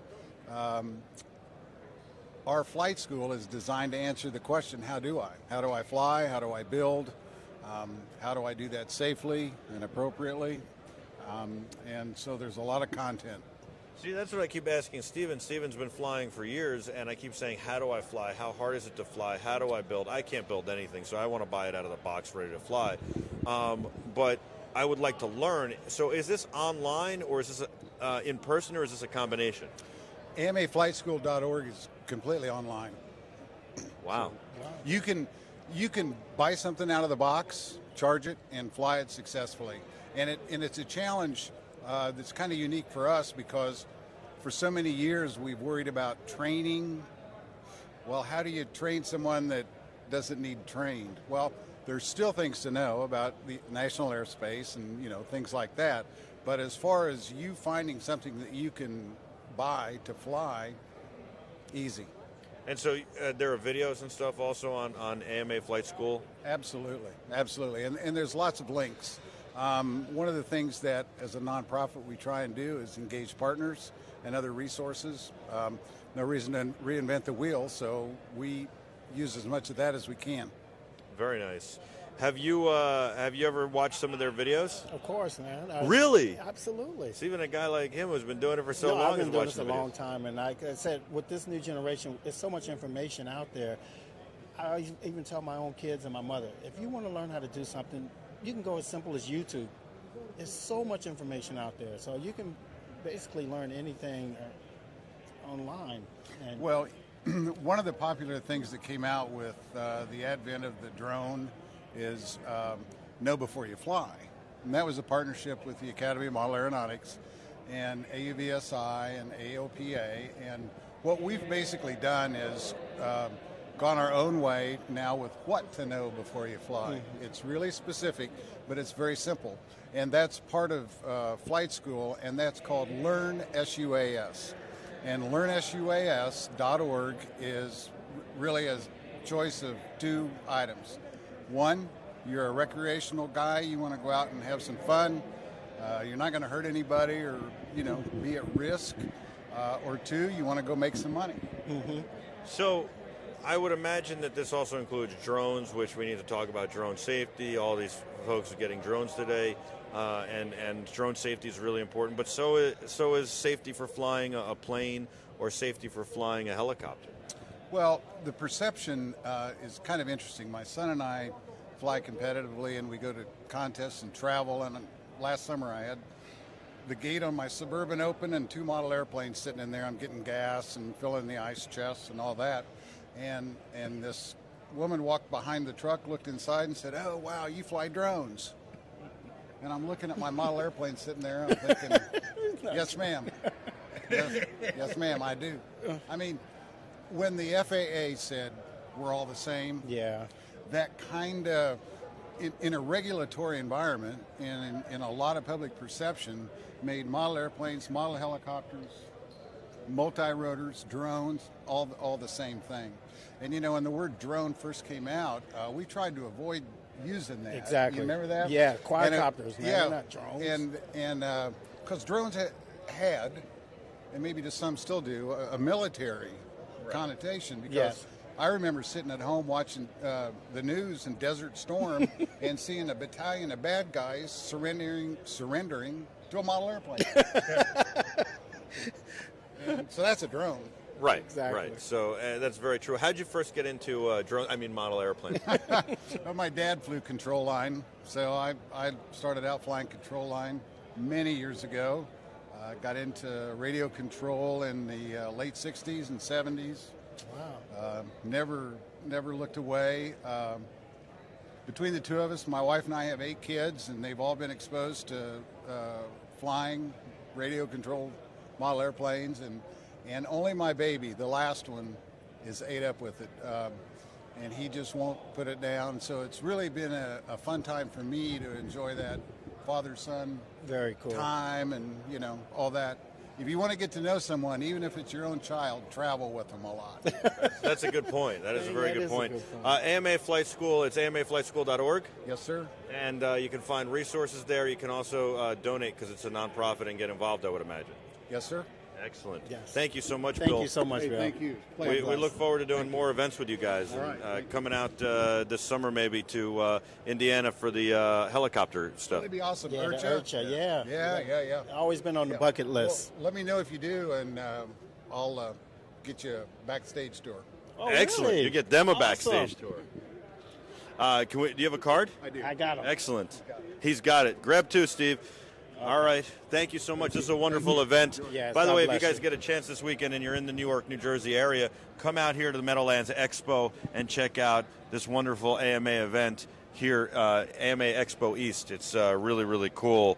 So are there any VR goggle plane booths? I didn't see any VR goggles. I didn't see any FPV goggles. You know, They're usually here, too. I do want to go over these guys because I feel like maybe they have something they could give gotta have to us. FPV Right? goggles, yeah. And I thought I saw FPV goggles over You there. didn't even make it over there to the pool. Well, we're going to go over there. Yeah. we're going to do it. We got a few minutes left. Okay, I'm and they getting got boats. Oh, we never made it to the pond. Is that what you Yes, said? I'm sorry, Oh, pool, wow. pond. Oh, wait, don't step on that car. Oh. Hey, how you doing?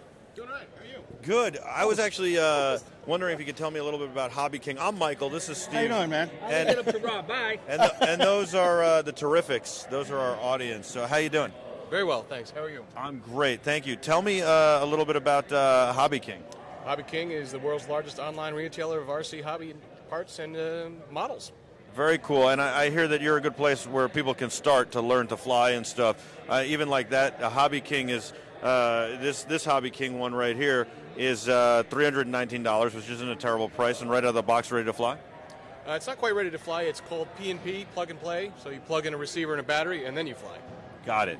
That's about it. But that's about it. So that's pretty cool. Yeah. For a plane like that, it's a good price.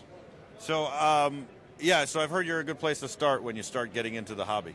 Absolutely, yeah. We've got all kinds of stuff for beginners, trainer aircraft, and all kinds of accessories to go with things, make it all easy for you. And you got cars too. We have cars, boats, helicopters, quadcopters. This is a new kind of controller. You want to explain that one to me? Because when I was a kid, they had the gun and the wheel was like mounted here. Oh yeah. Well, this is called a pistol grip style transmitter. Looks like a gun. It looks but, like a gun, man. That can get you in trouble. So throttle. I don't know where the car went. But Either that or he's going to scan stuff at Target later. So this is the throttle. This is the steering, and it's pretty simple. Yeah. Very cool. It's right over there, by the way. Oh, thank you. There you go. Yeah, there you go. Courtney can get a shot of that. Did you just do a little drifting, huh? Oh yeah. Can we see a little? Can you go around? Here you go. Courtney's going to get a shot. Hold on 1 second. There we go.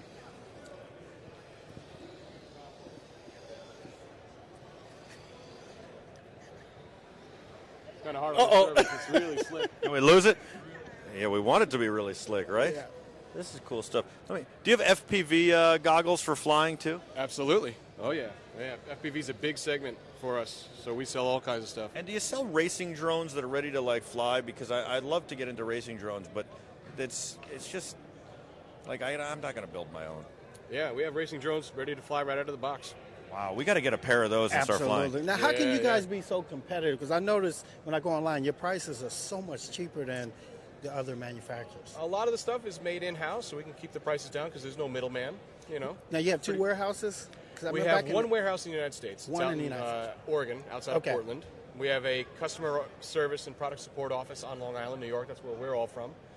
And then we have other warehouses and offices all over the world. Very cool. You want to show us some of the stuff real quick? Would that be cool? Maybe we just make sure. I'll go grab the car. I want to make sure nobody grabs this.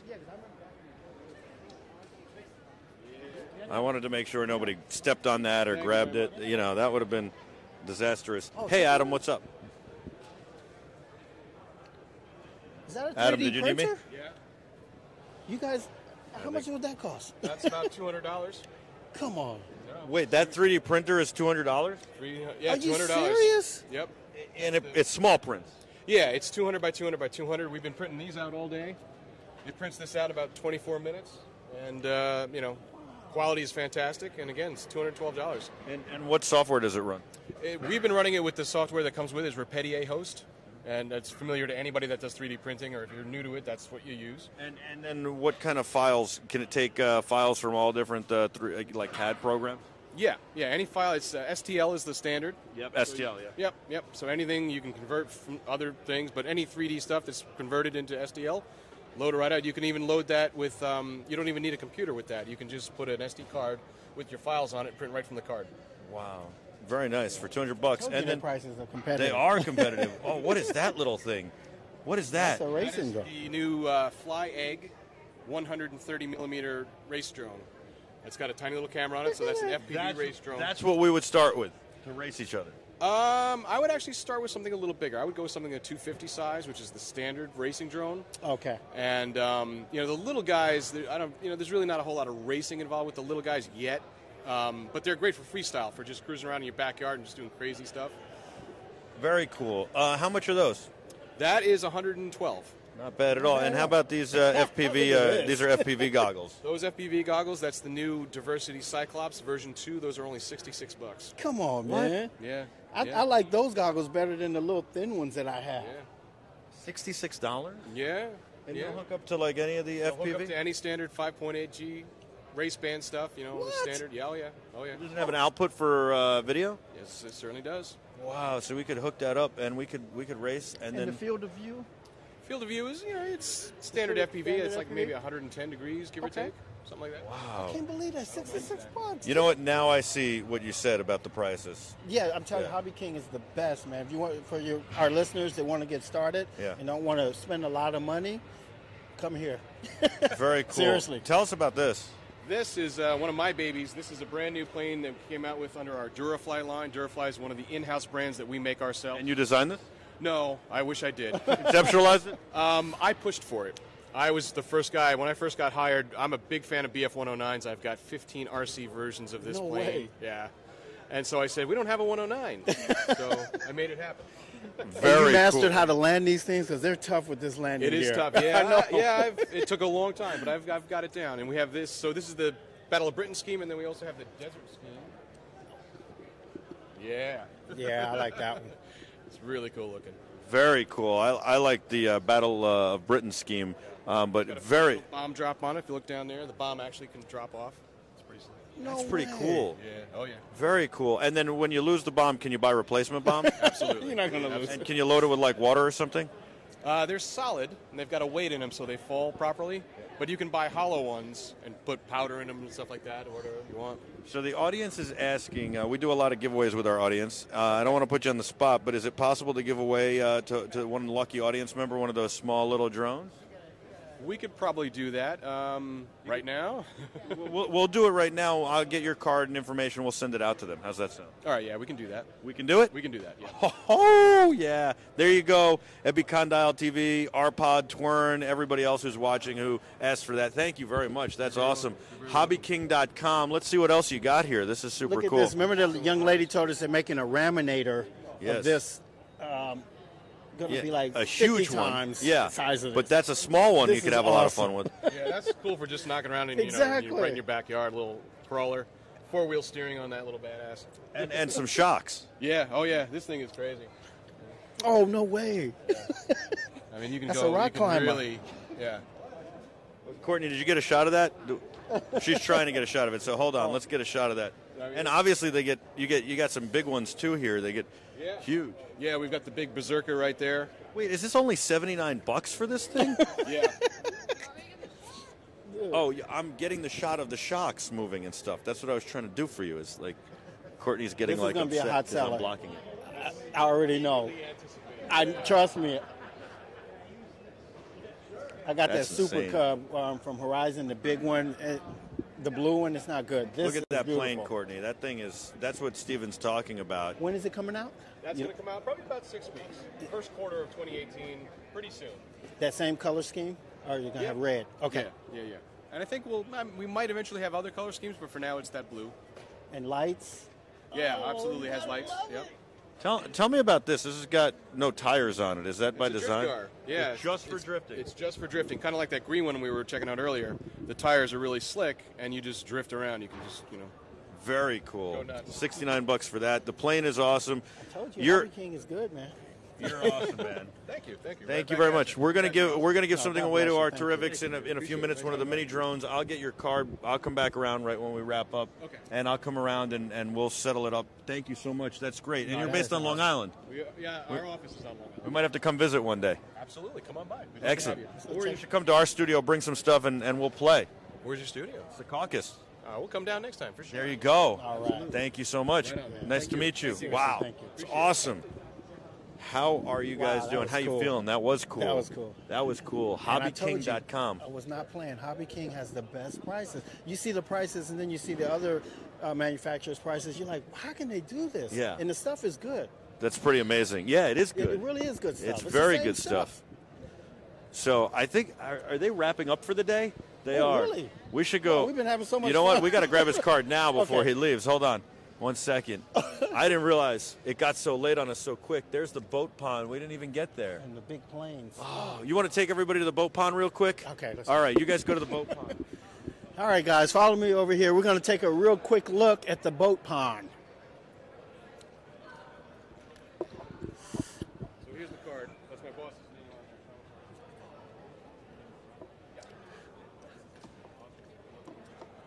it. Look at that shark fin. That is nice.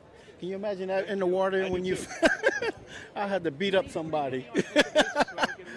Oh, yeah, that's pretty neat. Thank you. I can imagine. All right, so here's the boat pond. But as you can see, there are no boats in it because they're about to wrap it up. But they have all the boats lined up here, and they'll put on little demonstrations of these boats. And they're all RC boats, not gas, all electric. And people were packed up for the night, but some of them left their boats out here. So we have to come back again when they have the boats out here so we can have some fun. And oh yeah, we can throw Mike in the Wow. pool. Oh, here, we're just talking about you. What's up? We were talking about like what can we do since there's no boats, but I think the viewers will love it if you could swim a lap. All right, I'm in. No. Or just high step in there. Or you can walk on water. Thank you for thinking so. Look, there are boats, though. We could just put one in the water. No, we can't. These belong to people. No, I know. You know what? I probably could swim a lap. I'm short enough. No, just high step. I want to see you high stepping. No way. That is. So they're going to put these boats in Yeah, there. all these boats. They'll be Wow, lined look up at and they'll these take model them out boats. Yeah. All right. So, I guess that means you have to come to the AMA Expo East here at the Meadowlands Expo Center in New Jersey tomorrow or Sunday. Yeah. It's a lot of fun here. Do we want to see if that guy's going to light up that one little RC car in the meantime? And I actually thought about going for a swim in there, but I thought they'd get upset. I think it would be frowned upon. It would be. We wouldn't be invited back, I think. Never. It would be cold. Now, do you like this company, Spectrum? It seems like that's Actually, the controller company. That's for a all good controllers. question. My radios that I control all my aircraft with are Spectrums. Yeah. They're cheap and they work. You never lose control with them, which is very important when you're flying. You see how much some of these things can cost. Yes, absolutely. All right, Kat, how are we giving away this little mini drone we got for one lucky follower? They've got to follow us, they've got to be a follower, and they've got to do something really cool. I don't know what it is. You're going to explain it to them, and we're going to give something away. And then we've got the other giveaways, too, which is the bed gear pillow. I think they're all packed up and out of here. Look at that. All right. We're going to give away the bed gear pillow and the two McFarlane statues. So, Stephen, we had a lot of fun, didn't we? Dude, you have no idea. I really had a good time. Me too. Time flies when you're having fun. I can't believe it's over. We could have done another 2 hours here easily. Easily. We didn't even make it to the dolls. I know. You know? I know. I saw those. I was are like, I'm G.I. gonna Joe get back. dolls. And we didn't even show off all these planes and tanks and stuff. We were like, we're going to get back to these. We never did. It was so ADD in here. So, next time we got to get here earlier. We do. Okay. And that was a lot of fun. It was. And so we got to you. get some of these guys out to the studio to show us how the stuff works and play with it. And then you're there, right? Absolutely. You're definitely coming. No, I'm there. Those contacts you made, you let me know, I'm there. And we're gonna do that thing in Indiana. I think we're gonna work on that. Yes. Gotta go. And we're gonna do a lot more. Are you gonna come back classically trained on Monday night? This Monday is gonna be a little tough. All right. Maybe the following Monday. All right. And Tuesday, are we gonna see you at the John Starks bowling? I have to talk to my friend Otis Anderson. Okay. Yes. Is he your ride? Yes. That's my your man. Your friend Otis. You mean Because I don't like driving into New York City. He Yeah. always drives for me. I can't. I'll drive you. Come to the office. Come with us. I'll see. You don't like driving in the city? You've been here a long I time. don't like it. I don't really? like it, no. A lot of people feel that way. Oh, they really do. I get hot when I get to that tunnel, man. I don't like it. Everybody just turned mean and I like nasty. how you say it so casually. Yeah, my friend Otis Anderson.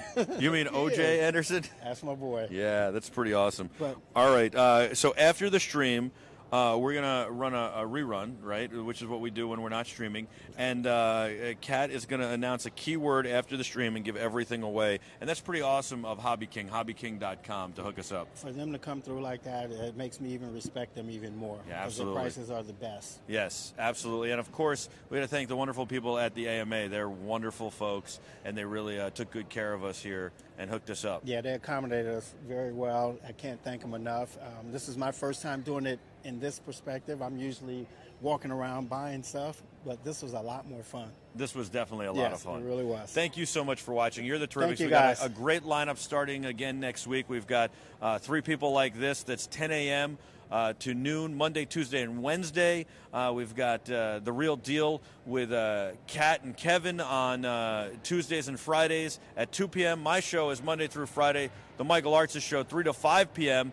And we've got Crypto Mondays as well, and that is at 7 p.m. on Monday night, 7 to 9, talking about cryptocurrency at a Crypto Mixer in New York City. Don't forget about Classically Trained Monday night at 9 p.m., and then there's a whole lot more we'll mix in throughout the week. On Tuesday, we're at the John Starks Celebrity Bowling, where we'll be bowling with John Starks and having a lot of fun with all the athletes there. We're going to see if we can get Steven to come out as We'll well. see. We'll have a lot of fun. You like bowling, don't you? Yeah, man, but, we'll see. Are you a bowler? Seriously? No, I'm not really a bowler. No? No. What, you think you could get like 100? Can No, we do 100? I No? can't even break 100. Nope. Oh, we got to watch that. All right, we'll see you again next week. Until then, have a great weekend for everybody, including Adam back at Mission Control, Courtney, and the entire BeTerrific family. He's Steven, I'm Michael, and you are the Terrifics. You make BeTerrific special at BeTerrific TV on all social media. BeTerrific. Thank you.